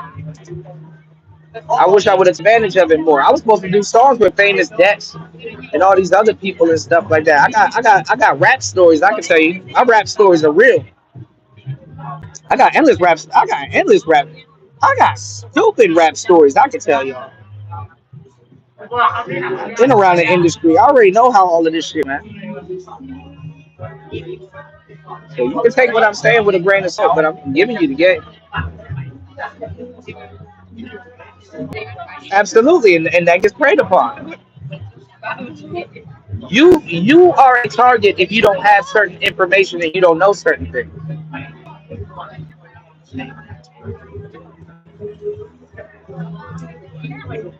You better make sure you got managers and people that are around you that give a damn about your well-being, because it's over.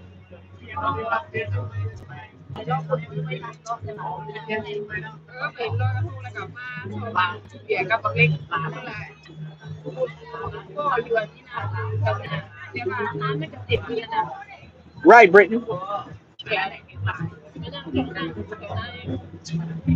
It's over after a certain point in time. So you got to make sure you know what I'm saying, you got your shit together.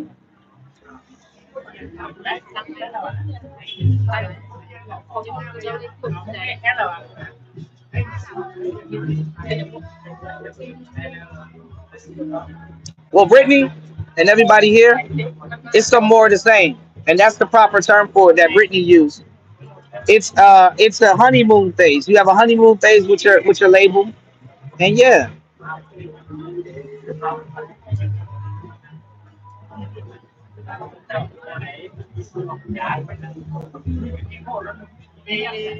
recently people were getting mad at Gucci Mane for dropping a bunch of his artists. If the artist is not making money for you, all friendship aside, is business. You got to be able to make you got to be able to generate money. That money that the record label gives you is a loan that you have to take out to make them more money. But see, the industry is even worse now because see, people don't understand the industry. So I don't even know why even people are looking at Diddy sideways. Diddy, with a lot of people, Diddy probably screwed over a lot of people. I don't put that past him. But Diddy didn't do nothing wrong. A lot of those people that y'all like that are your favorite artists and stuff like that, they owe him. They owe him. And when you work hard for your money, you just think you're just gonna give it away to somebody that was in the same position as you. And let's say you give them advice or you give them some information and they don't want to listen.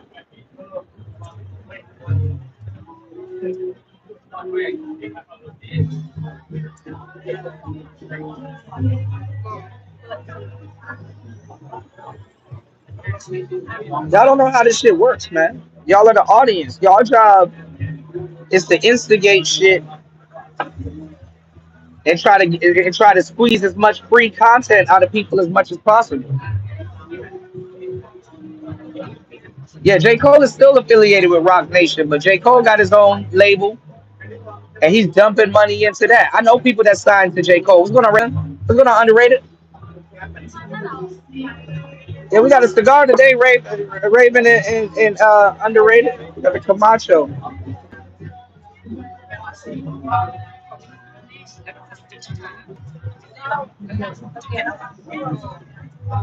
Yeah, J. Cole knows how to produce music. Drake knows how to produce music.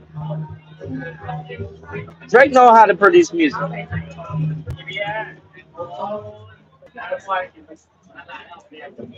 Y'all support the content, yo.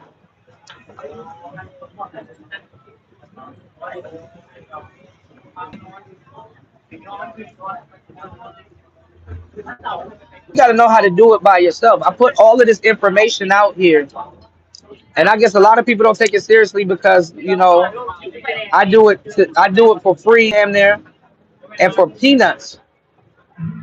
That's why I need y'all to support the show because I do it for peanuts sometimes, man. I'm giving y'all millions of dollars worth of game.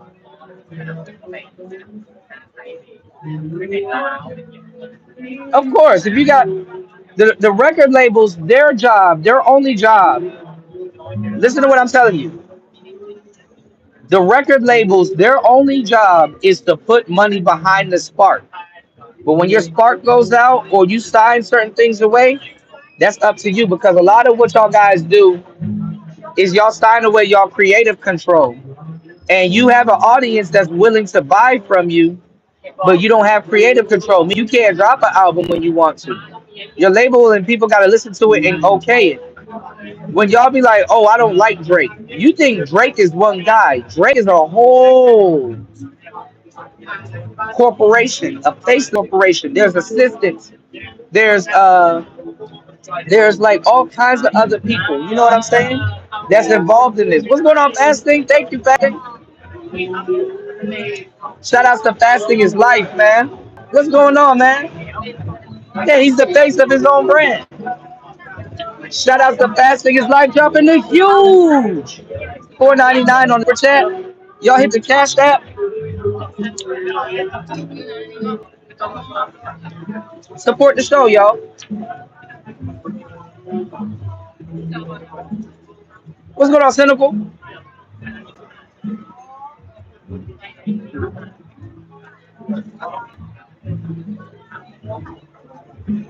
So you got to understand business. And shout outs to my producer buddy, Dame Taylor, man. Dame Taylor been giving y'all the game. And that's the problem what happened with the manosphere. You got too many faceless people. At least I do avatar shows, but at least I get on here and show my face.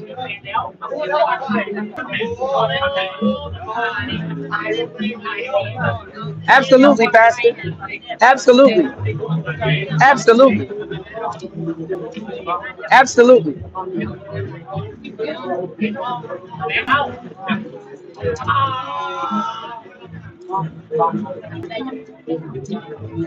Look at this, y'all. That's one of the benefits of showing your face. Because a lot of the YouTubers that y'all do support, they can't show their face.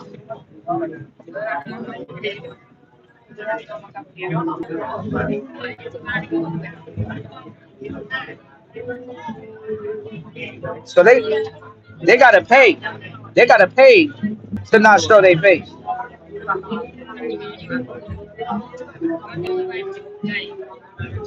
They gotta pay to not show their face.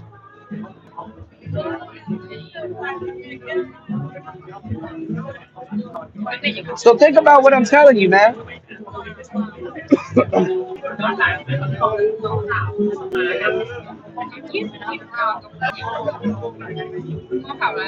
You gotta be able to you gotta be able to decipher the real from the fake.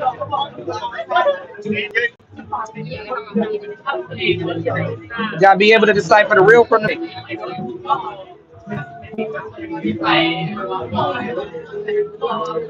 Y'all hit the cash app.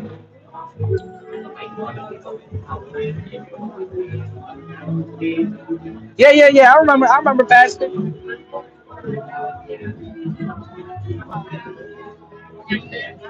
I'm already hip. But you got like a lot of stalking ass niggas and weird niggas on YouTube. And they will stalk you and do weird shit.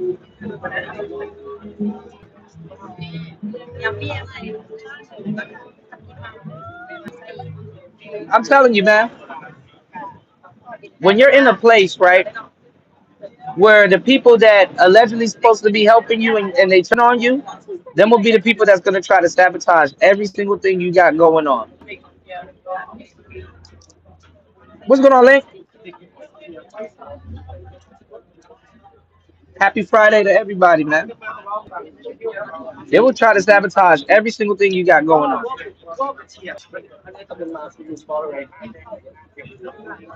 Because they don't got nothing going on. And sometimes just the side of you and what you're doing and every single thing you got going on makes them look back at what they don't have going on or what they could have had going on and stuff like that. And they focus their energy in the wrong place. You see it here on YouTube every single day.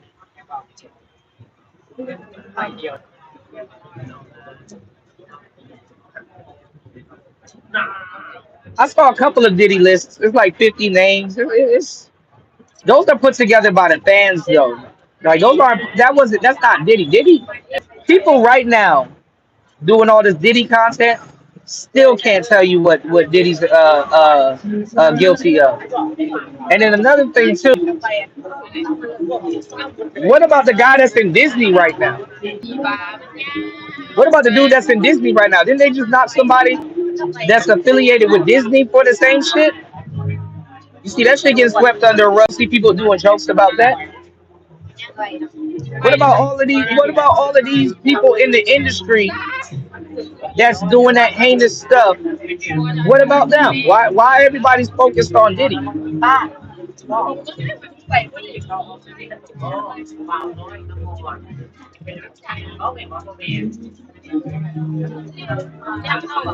Shout outs to Dex, right? Dex, look at this. Dex, look at this. You don't think Ozzy Osbourne messed with some young girls? You don't think Elvis messed with some young girls? What about Epstein? Hugh Hefner, Weinstein, them rock and roll stars. Listen, listen, y'all sleeping. I'm not just no hip hop DJ. I listen to all genres of music. One of my favorite groups is Queens of the Stone Age. I like Korn. I like Slipknot. I like a lot of these little groups, right? These big groups actually. Drummers, a drummer for a drummer for a rock band makes way more than a rapper. A drummer for a rock band makes way more than a rapper. You don't think they be doing the same shit?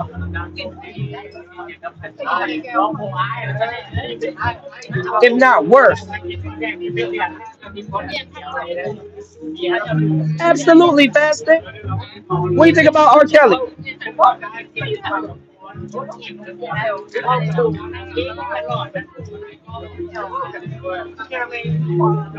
Y'all hit the like button, hit the cash app, y'all. Hit the cash app.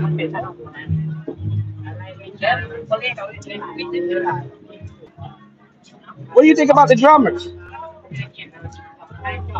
Do you think about the drummers?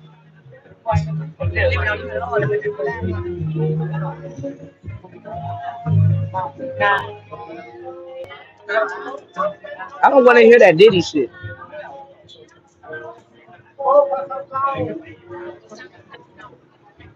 Because most people don't even understand how, like I said, I just broke it down to y'all.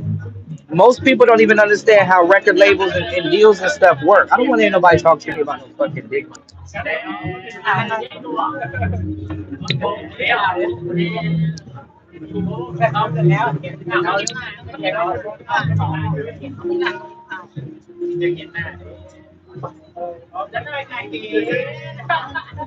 There you go. Yeah, that's true too, fasting. A lot of people they miss that part.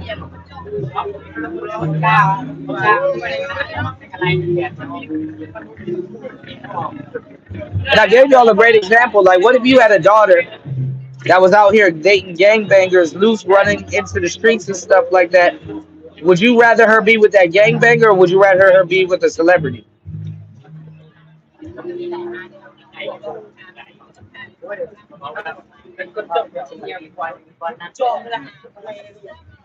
And then at the end of the day, the parents,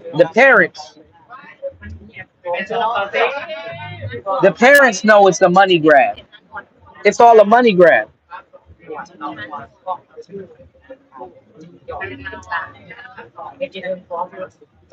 How did R. Kelly have a whole Rico, but he just went down? Because then you would have to charge security guards.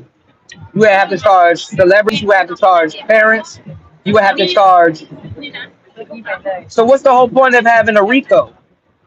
And then the same thing with Diddy. How do you have a Rico against Diddy, but only Diddy goes down? This ain't about justice. It's about what about Diddy's security guard? Why did he get immunity? What happened to justice?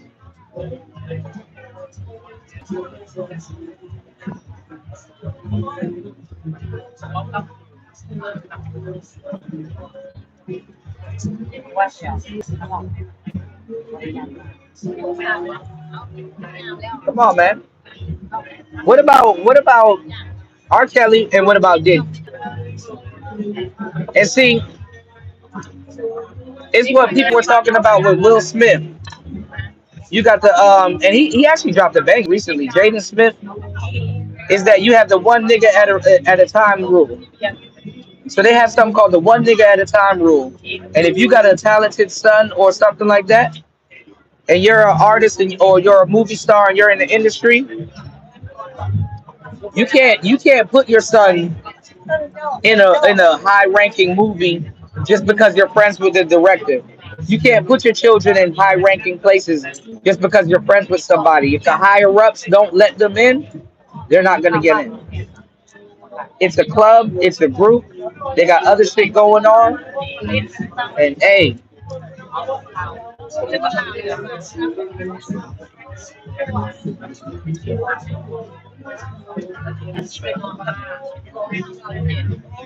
what's going on, man? They have what's called protocol. So some of the stuff Diddy might get exposed for doing probably was done to him.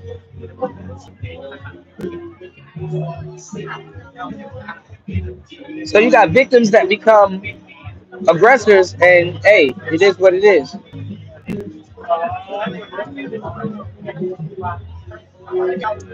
Oh, was that a funny joke, Garrett? Oh, you want attention?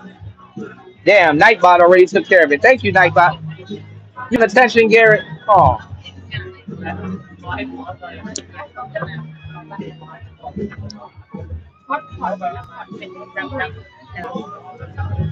what do you look like, Garrett?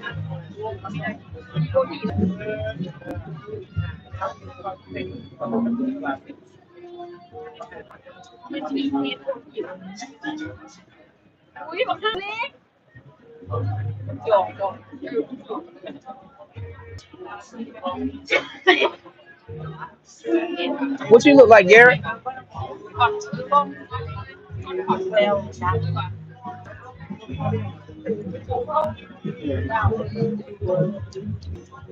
Y'all hit the cash app, y'all. I'm about to move it further away from the music. Is the music loud?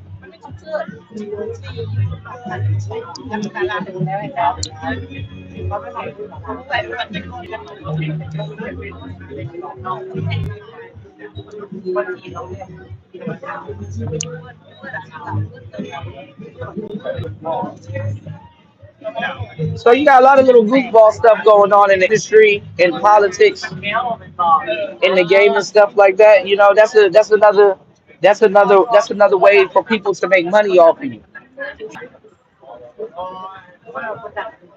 You can't even enjoy your millions because somebody's always trying to come up off of your hard work. Everybody's a lousy opportunist in their own little way. That's the economy in today.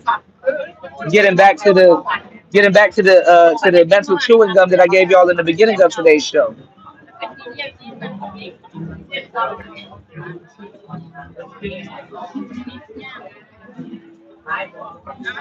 It don't ever stop.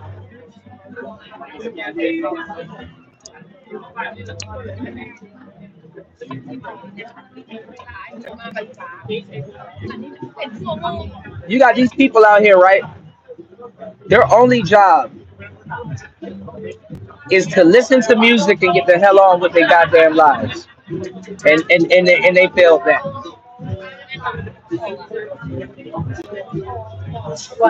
Listen to the music, get the fuck on. Nope.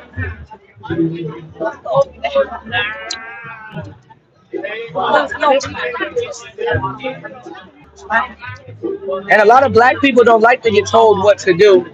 But they feel like you don't understand them, which a lot of people don't. Let me tell y'all something. In your life, for every 20 people that's gonna try to tell you what to do, only 4 or 5 or a handful of them actually know what's going on.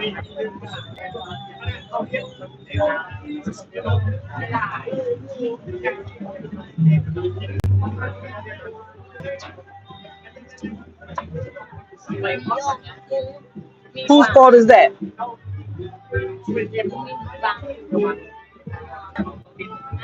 Whose fault is that?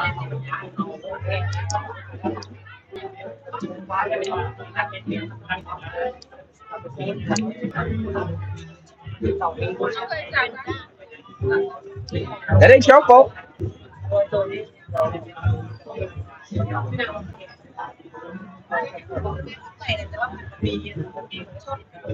Look at our chatter. Salute.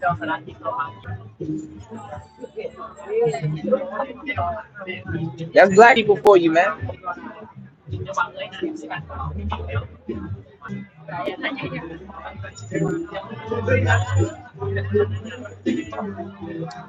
That's black people for you, man.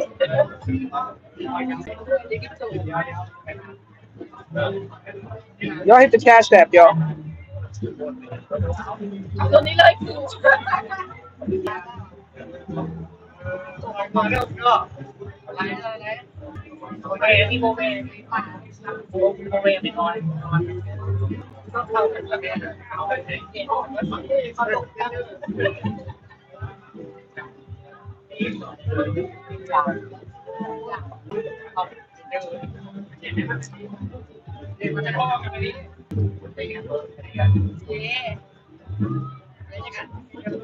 And then guess what?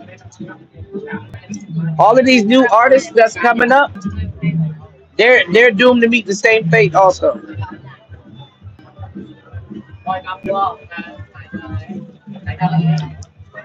That's the fucked up part. They're doomed to meet the same fate also. Until the future Rico starts. Y'all be supporting these dudes and be like, oh, you're supposed to be like this gangster. You're supposed to make all of this money, and you're supposed to, be fucking all of these girls and all this shit like that and shit like that. And then later on, the same people that encourage you to go do certain things and run it up and become a tyrant, and they like your music when you become a tyrant.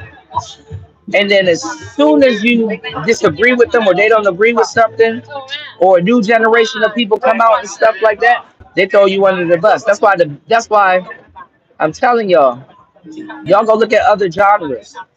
You're safer off being a drummer because that's all people know you're doing. You sit in the back, you carry honestly as a rock star or any other genre of music. If you're a drummer, you carry the music because if the drummer is off, it throws off the guitar. It throws off a lot of people.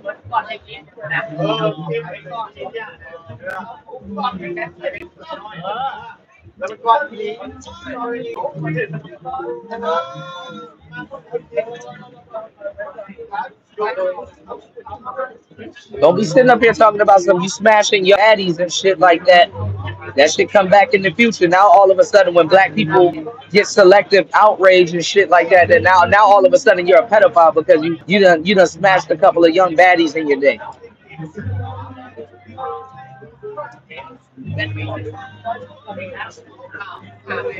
Like how they say you're supposed to when you get some paper.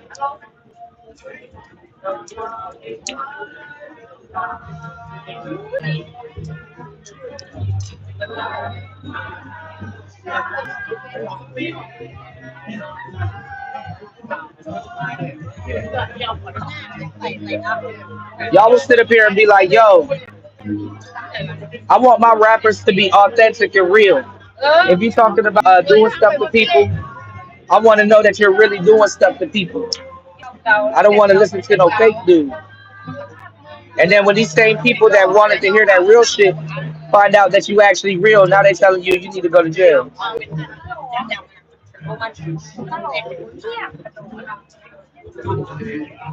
So you got to really look at the circumstances of your success.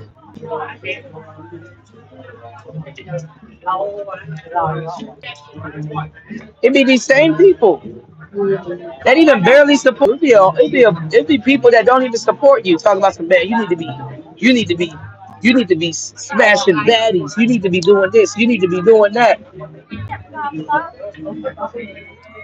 Then when you got some goddamn sense and you buck back, they get mad. Oh, you need to be supporting them.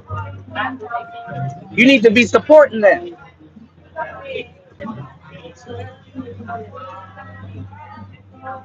You need to mind your fucking business and just enjoy the music.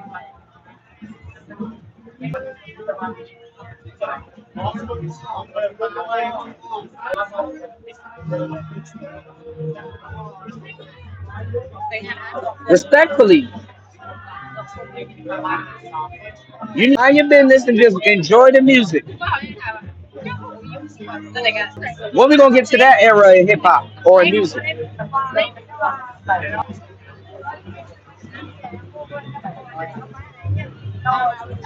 When?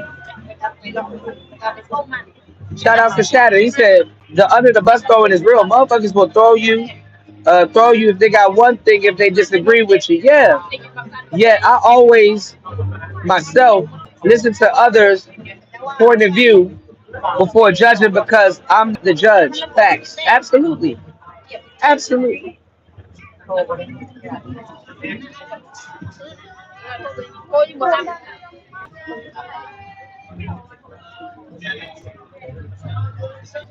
And these are people that'll throw you under the bus if you snitch, but they on the internet being the police all the time.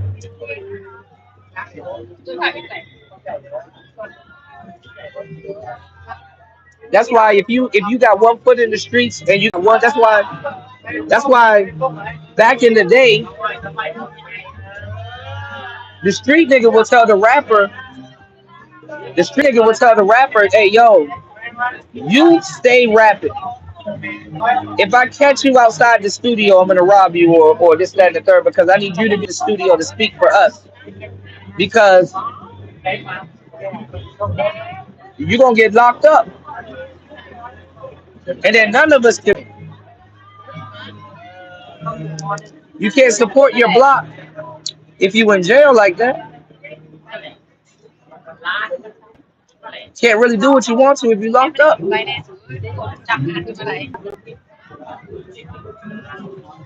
then you'll start seeing so many people around you that are benefiting from you, and you don't even benefit from all the work put in.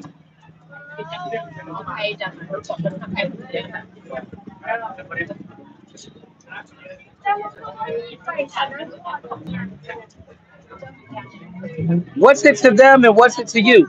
Think that you're rich, so you can afford it when that's the case. And honestly, who wants to be fucking sitting up here and breaking down their finances to people? Here and breaking down their finances to people. What if little Dirk comes out of nowhere and tell you, hey bro, all jokes aside, even though I'm stunting on y'all, I'm not as rich as y'all think I am.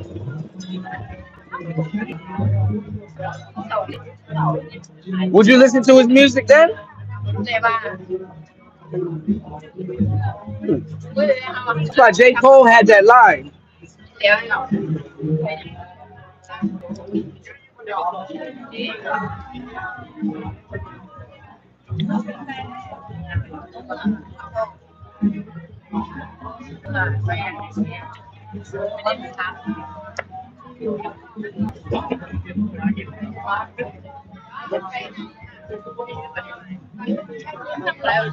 J. Cole had this line where he was like, I would rather a rapper rap about the struggle because at least that's really real.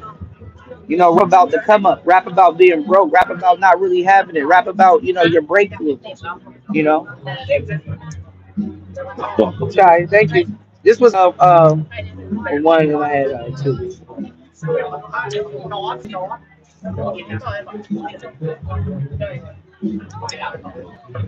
He's like, at least that's more relatable if you rap about, your struggle and your come up and shit like that because at least that's being real. A lot of rappers want to tell you how much money they got and how much money they made, but literally on their come up, they don't even got two nickels to rub together.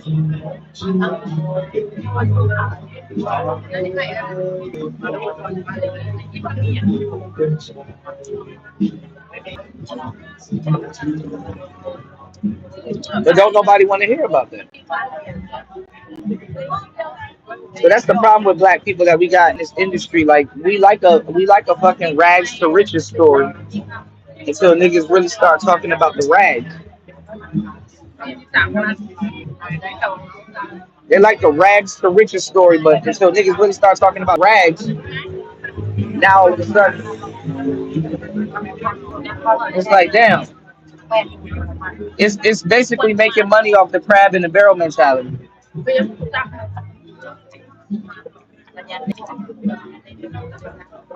But you want to know what people want to hear? They want to hear how much girls you hit.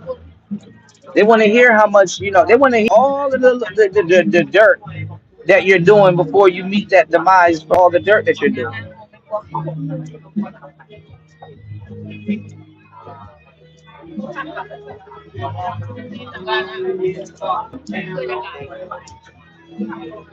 It comforts them.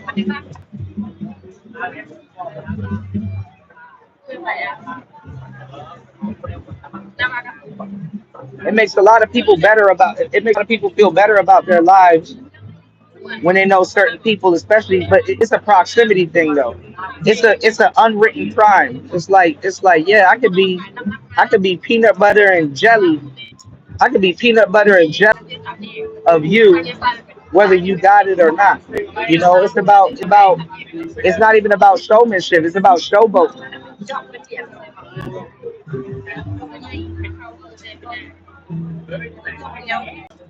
That's true too. That's true too, Shadow. That's absolutely true. Y'all hit the like button, support y'all. Hit the cash app. That's absolutely true. That's absolutely true.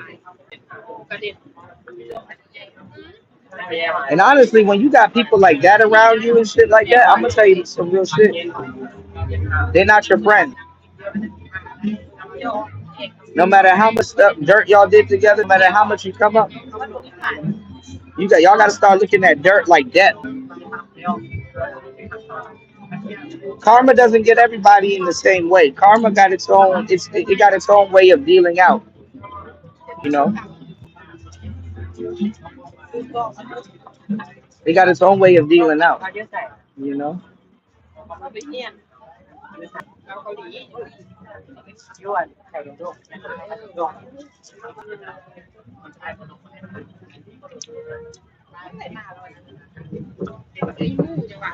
All right, now, watch this. Button bullets. Watch this, y'all. Head button bullets. How has Dirk been a scary hoe? What was Dirk supposed to do? He was supposed to get Dirk was supposed to do a drive by in a Bentley. What was Dirk supposed to do? What was Dirk supposed to do? You tell me. And that's the problem. Like I said, it's always people that never been in. It's always people that never been in position to do something that always got the opinions on something. And I want y'all to pay attention to this as black men because what I'm telling you is that them the people don't need to listen to. Because the fucked up part is that them the people you've been listening to this whole fucking time. What the hell was Dirk supposed to do? He's supposed to do a drive by in a Bentley? Okay, so everybody's around him dropping lies, and people like yourself will get on here one day and say, "Hey, he needs to get back. Hey, he just gonna let them do that to Vaughn. He's just gonna do this. He's just gonna do that." What was Dirk supposed to do? Tell me what was Dirk supposed to do? Supposed to get back, right? What was Dirk supposed to do? How was Dirk a bad person? What was Dirk supposed to do? From what you know.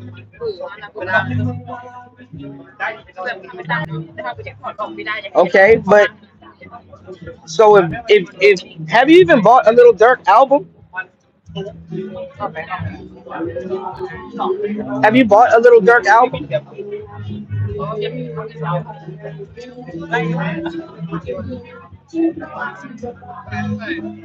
Have you bought a little Dirk album?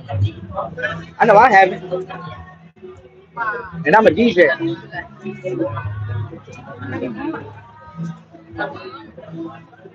What little Dirk album have you bought?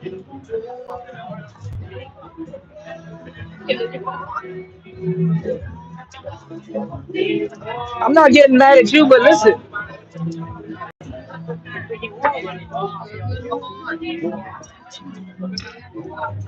I'm not getting mad at you, but listen. Just because you didn't buy that same type of those same type of records from Dirk, don't mean you didn't buy it from somebody else. Y'all niggas would be like, oh, Dirk a piece of shit for talking about killing. And y'all would go buy a goddamn Method Man album. Man didn't talk about killing before?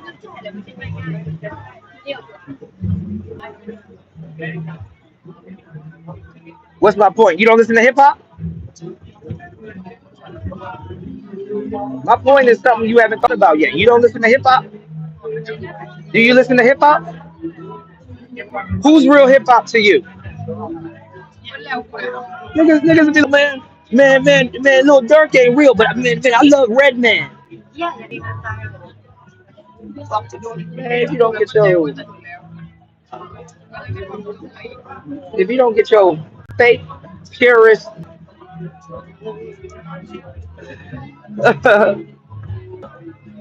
yeah, you gotta clean it up. You never did damage control, you doing damage control now. What if somebody was to dig into your shit and be like, yo, why you doing damage control right now?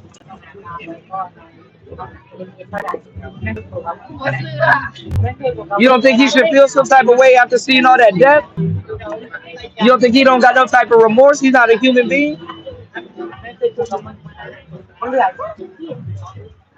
You've never sang lyrics of death, killing, and shooting. You never. So you're just an anomaly. You never talked about things that you weren't doing. Your name is headbutting bullets. So Dirk is wrong if he talks about killing, but when you make a name called headbutting bullets, you don't think you go to jail for your name? Y'all niggas kill me, man. This is why black people don't talk to niggas, man. And look at this. If you can't put in the work yourself, you gonna call Dirk stupid if he put in the work himself. You just said right here, y'all don't even be listening to the shit that y'all talking. You just said, let me go back up. He's almost a billionaire promote sense. So what will be your argument if he did it himself and got caught? Damn, Dirk crashed out. Damn, Dirk a billionaire. He could have paid somebody to do that for him because he got money. You're a hypocrite, bro. How do I a backwards, slow way of thinking, and your name is headbutting bullets? And they wonder why black people sell music to y'all because you're dumb. You're dumb. Just say you're dumb. I'll admit when I'm dumb.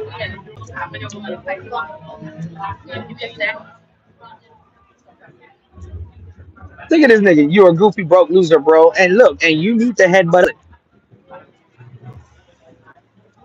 You need to headbutt a bullet. So you got one thing right. Headbutt bullets or your ass on the way from here. You got one thing right. What's going on, Ty?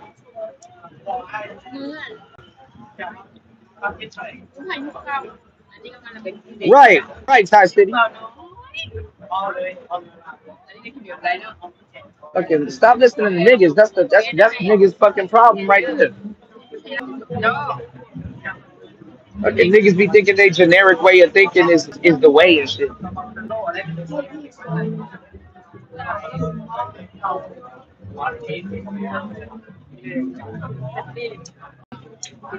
That's your little stupid ass stuff. I know if I'm a DJ and I've played records talking about shooting, guns, violence, and killing and shit like that, I'm come to tell you that I can be a hypocrite with some of the content that I put out versus or some of the music that I played versus reality. You don't even have an even mean. You don't even have a even platform to even switch to reality and say something that's worth listening. And then y'all troll ass niggas get on here and wonder why people don't want to listen to you. Well, stay in the audience then. Just scary ass. You ain't gonna put no face to nothing. You ain't about to do nothing. But you feel justified about talking about Dirk's situation.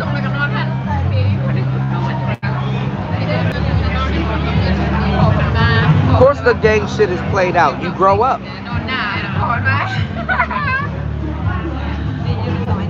You wanna know why people engage in gang shit? They didn't think they were gonna have to grow up. Most people met their maker before somebody else that's living got a chance to judge what the hell they got going on. Nobody listening to people's weak ass opinions.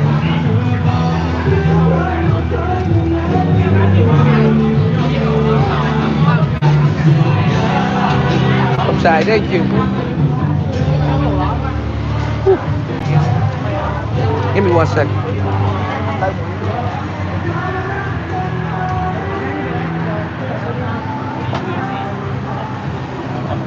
Yeah, y'all be thinking people should fucking sit around and listen to your bullshit all fucking day. Hell no. Y'all hit the Cash App.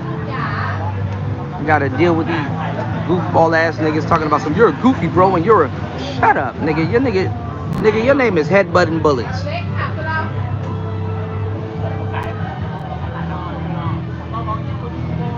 Most of these people didn't think that they were gonna get older. Most of these people, they couldn't see an older age. They don't see gray hairs in their future. They don't see none of that shit.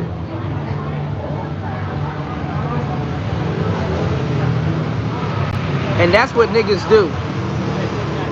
Niggas grandstand against other niggas and then think that they're more righteous because they're grandstanding against another nigga. All in the pursuit of whatever the hell they looking for. Some of you niggas ain't even looking for success. What you looking for success with? What you looking for success with?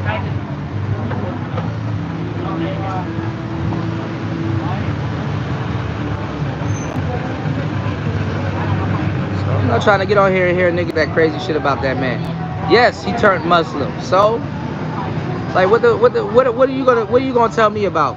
You gonna tell me about somebody trying to clean up their name, which is what they're supposed to do before shit cave in? You don't think if you want to free and enjoy your life and your riches and your family and see your kids and stuff like that? Niggas got all of this fucking animosity against Dirk. Nobody talks about how Dirk takes care of his brother's kids. They're like, oh, got like 9, 10 kids. No, that's not all of his kids. That's his brother's kids also. His brother did it. And we're starting to see all of this stuff right now. Look at it right now. Yo Gotti's brother put out the on Dolph. I'm not going to say Yo Gotti got nothing to do with it, but his brother put out the hit on Young Dolph. Guess what? His brother got. Lil Durk. If D had anything to do with King Von going, guess what? They got their get back.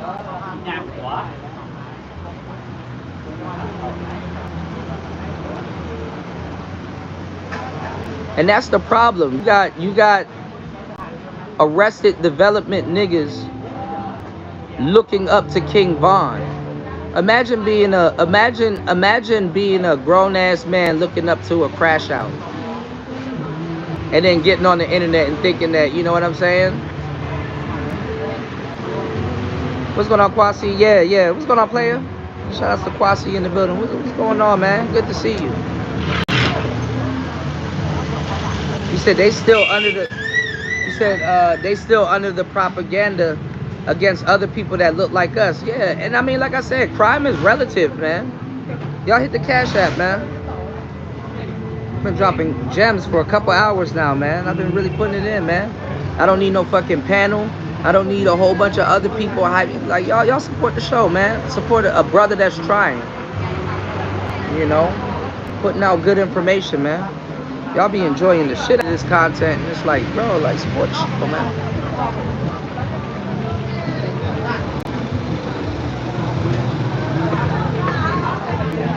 I'm telling y'all, man. I'm telling y'all, like, this shit is crazy, you know. I actually feel bad for little Dirk. Because if it was the other side, it would have been the same way. Would have been the same way. And then the funny part is that y'all support the Chief Keef Little Dirk side more than y'all support the FBG side and all them other cats side and stuff like that. They turned their lives around and start becoming live streamers and stuff like that. They take whatever's left of that and try to turn it into something, because you got a lot of people that's non-affiliated with none of that shit, turning the shit around and speculating on it and taking it and turning it into something that, you know what I'm saying? At least try to turn it into a positive. Y'all not out here talking about no motherfucking pushing peace like that. Yeah, King Yella and FYBJ, man, yeah.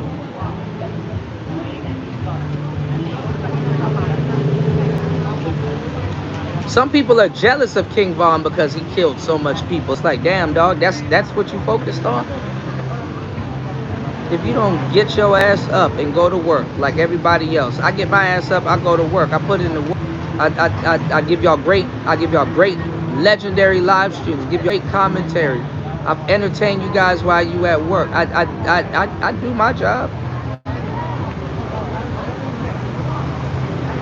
Have y'all laughing at certain things, give y'all mental chewing gum, give y'all perspective and stuff like that. I have a lot of y'all sounding cool around your other little friends and shit like that. I'm not supposed to know that? I'm not supposed to know that? I'm supposed to just destroy and put us on whatever and just be another quote unquote crash out when I'm actually putting in good information. Because somebody's gonna come through and somebody's gonna run around and somebody's gonna say, oh, well, who's gonna talk to the men? Who's gonna talk to the young boys? Who's gonna really, you know, put something on the board to make black men really think?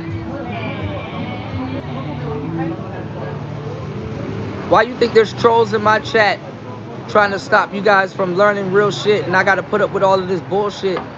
There's not trolls in other people's chat. They show me the trolls in Von's chat and all these other people's chat. Why you think I gotta watch what the hell I say on YouTube, but a King Von or somebody like that can literally and descriptively over a beat tell you how to take somebody's head off and leave it on their front porch?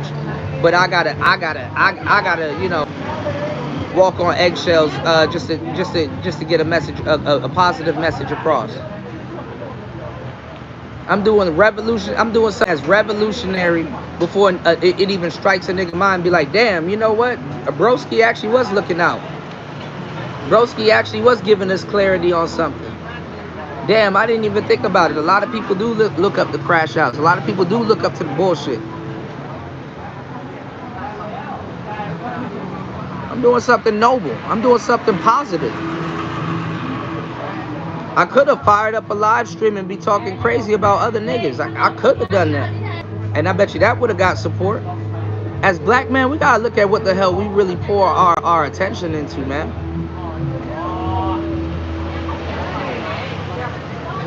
Crime is relative.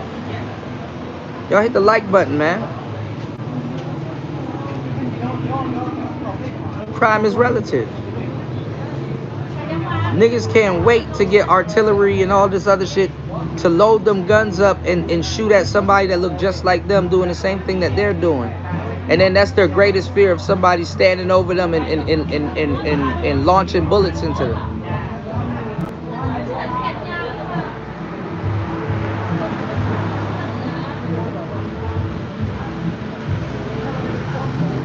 But all of a sudden I'm supposed to get on here and trash Dirk and call him an idiot and all kinds of shit like that, man. Y'all niggas ain't got no soul, man. So a lot of y'all get mad at other people that recognize that you don't got no fucking soul, take advantage of that, and that's the people that get y'all support. You would think that if it was really bad and niggas didn't really pour into it, it wouldn't make money. But then you gotta sit back and think about it. Is it really bad? Why is niggas pouring into it? And why does it make money? What's going on, LT? I appreciate you, man. Shouts to everybody in the building dropping gems. Y'all hit the Cash App, hit the Cash App, hit the Cash App, hit the Cash App, hit the Cash App. You know? Support the show. LT man, I got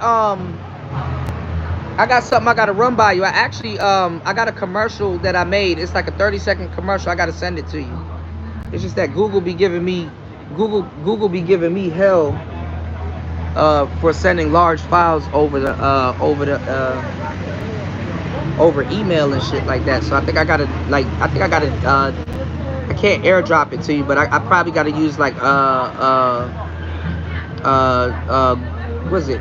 Google I gotta put it up on the Google site, just give you the link and then you can download it from there. I forgot the name of it. But yeah, I got a commercial that I wanna run on the show. You know. Yeah, we back monetized, man. It's been a whole year. It's been a whole year.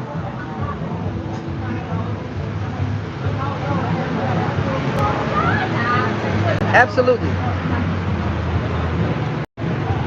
You know, you gotta look out for your bros, you know, you gotta look out for other people. It'll be wrong for me to get on here and tell y'all, you know, don't support when you have a business.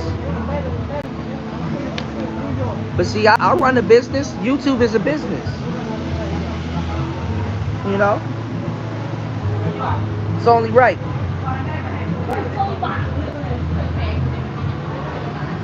Ooh, this mosquito just got my ass, yo. Yeah. You don't lose no light off your candle lighting other people's candles. But I want y'all to pay attention to that as we proceed. You know, black, I'm good. I'm trying to think. Black man will sit up here and go in on other black people and shit like that, you know. Black people will sit up here and go in on other black people and shit like that, but you don't see, you see them downing other people, but they don't show you who they promote. And if they promote somebody doing fuckery also. How you think I can do a topic like this on my channel confidently and talk to black people? How you think I could do a show like this on my channel talking to black people, and then somebody comes in here with a contrarian mindset and instantly I can pull their card about some shit they never thought about? Y'all never think about survival's remorse. So Dirk is supposed to be this blood hungry deep, as if Dirk didn't lose any friends, as if Dirk get shot at or shot, and he not going through it also. And y'all niggas fucking sit down and listen to Little Dirk's music and Dej Loaf and some of these same niggas talking crazy about some shorty my Beyonce. Listening to y'all niggas, that's the problem. Y'all listen to niggas too much. Y'all listen to the wrong niggas. That's the funny. You don't even know how to take shit with a grain of salt and listen to the right niggas, you know? Now I'm a DJ. I can spin records. I can do certain things and stuff like that. I can listen to music talking about certain things and covering certain things and stuff like that within proper context. But if you in the audience and that's what you like, man, the fuck up and just go listen to the fucking music. When you start instigating beats and try to insert yourself into shit that ain't got shit to do with you, you sound and look stupid.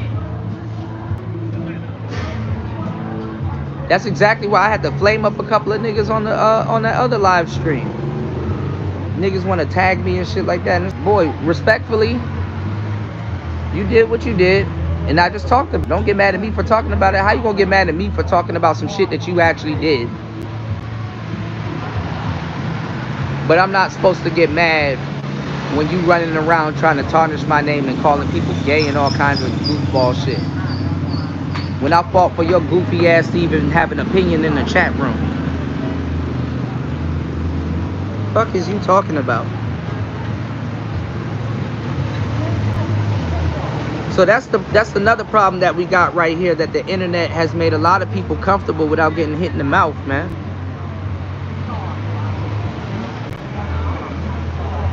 Internet made a lot of people comfortable without getting, you know, with, not getting hit in the mouth. At least immediately, because you never know when somebody gonna be beside you.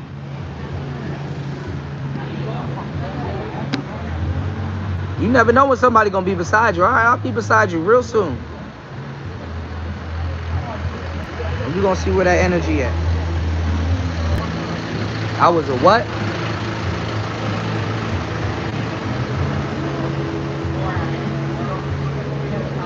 Imagine that. Imagine gotta go through hell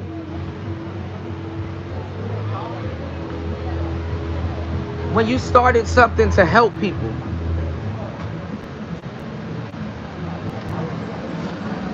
That's another problem with the with black people. Oh, you need to do crypto content. Oh, you need to do traveling content. Oh, you need to do the same nigga that's telling you what the fuck you need to do. You found them doing a fuckery stream, or you found them looking up fuckery, and they get mad at you when you don't want to take advice from them. Then they turn around and get mad at you when you tell them what you should tell them. Yo, why don't you just go start a channel then?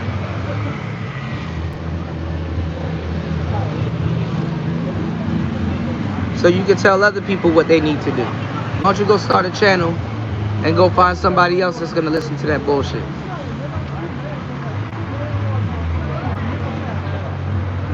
Now you wrong.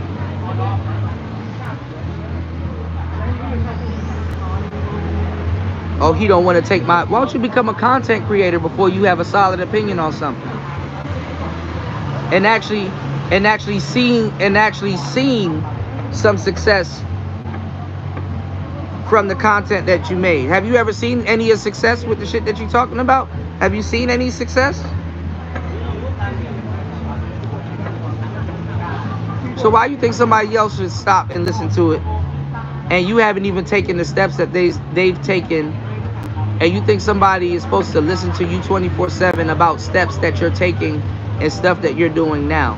Respectfully, you have people that know what they're talking about, but honestly, what type of filtration system do you think a nigga's supposed to have if you're trying to tell him what he needs to do and he already thought about that's late? Yo, Cuda, do a video about this. I got one. Here it is. Are you gonna take a look at it?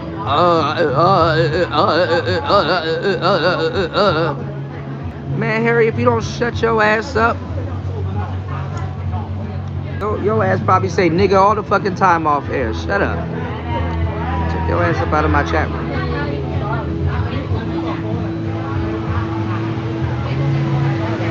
Oh shit, wrong person. My bad, Constantine. Fucking chat moving too fucking fast. We get Harry's dumb ass out of here. Talking about some you're too light skinned. Shut your stupid ass up. That's why niggas don't listen to you. Oh, let me unhide Constantine.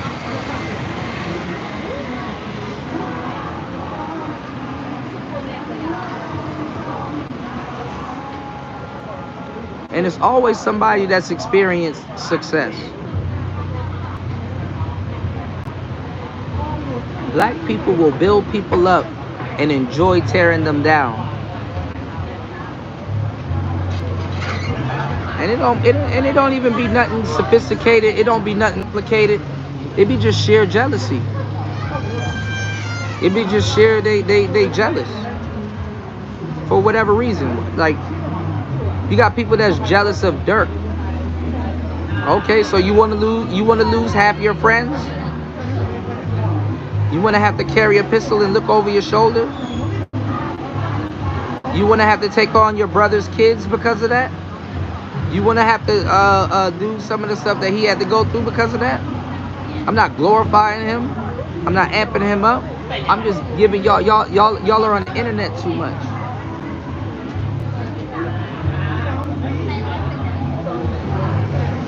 AM, do you know first aid? Can you teach us? Y'all niggas be asking niggas.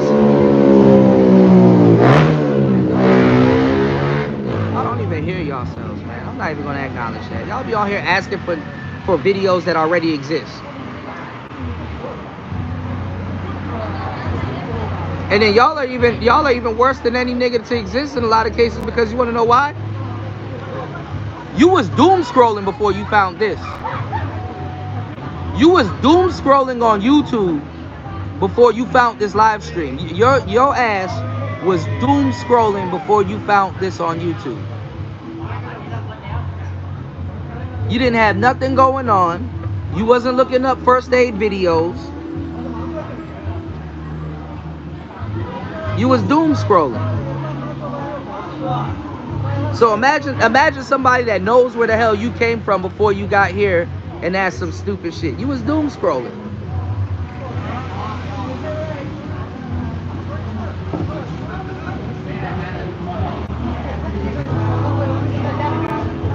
Thank you, Shadi.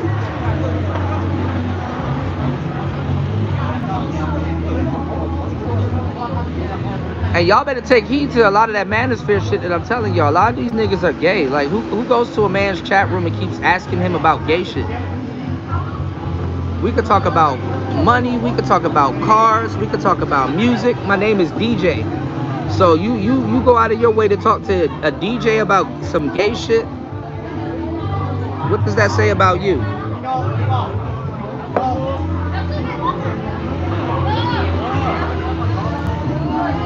And it's a lot of niggas that run around with this mindset of nobody knows as much as me.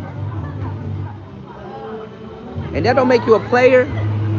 That don't make you an information sponge. That don't make you none of that shit. It just makes you a bitch with knowledge and shit like that. It makes you a bitch with knowledge. You are an intellectual dumbass.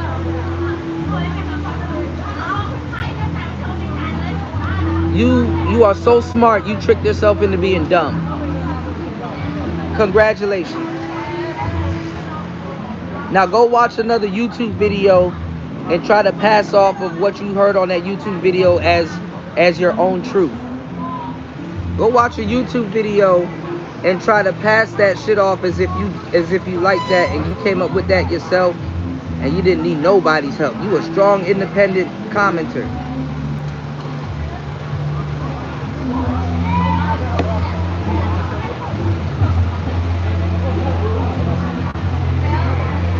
Y'all hit the like button, support the show, y'all.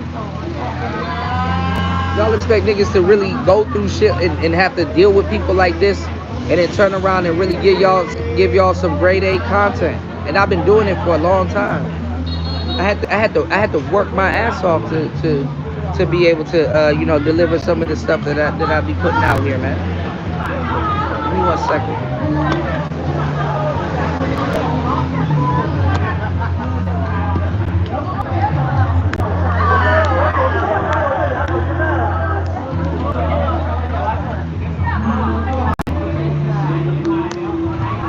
Y'all hit the like button, support the show. Y'all hit the Cash App.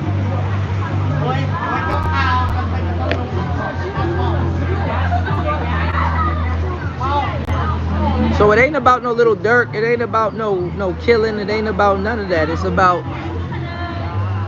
like y'all, cause and let me tell y'all something too. I want y'all to pay attention too. Why niggas are getting on this bullshit? It's because the Diddy shit died down. So what did I tell y'all before? Y'all just gonna move to another nigga. So now that Diddy shit is kind of dying down, y'all about to start moving to Dirk. And y'all be really wanting people on your side to be trashing people and shit like that.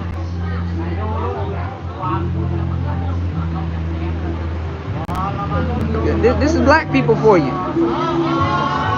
And y'all be thinking niggas don't understand what the fuck they talking about. Nigga, I'm not no fucking spectator. I'm a content creator. If I wanted to go live and change your opinion on certain people, I could do that. But I just give y'all the game straight up and for real. I can influence you to think about somebody in a completely different way. I could misuse my influence. Niggas would be like, oh, Dirk this, Dirk that. I'm a Duck fan though. Never bought one FBG Duck album in your life. Can't name me 5 FBG Duck songs. And down in Dirk and being a fan of Duck makes you a direct hypocrite.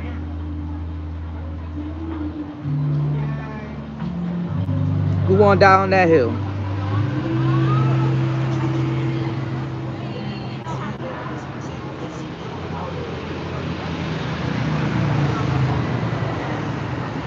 Who on down that hill?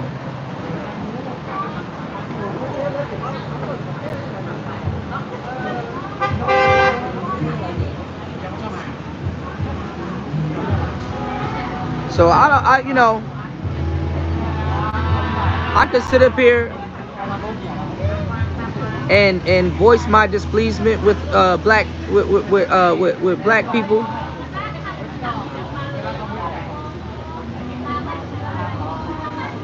But it's hypocritical, man. Hold on, give me 1 second.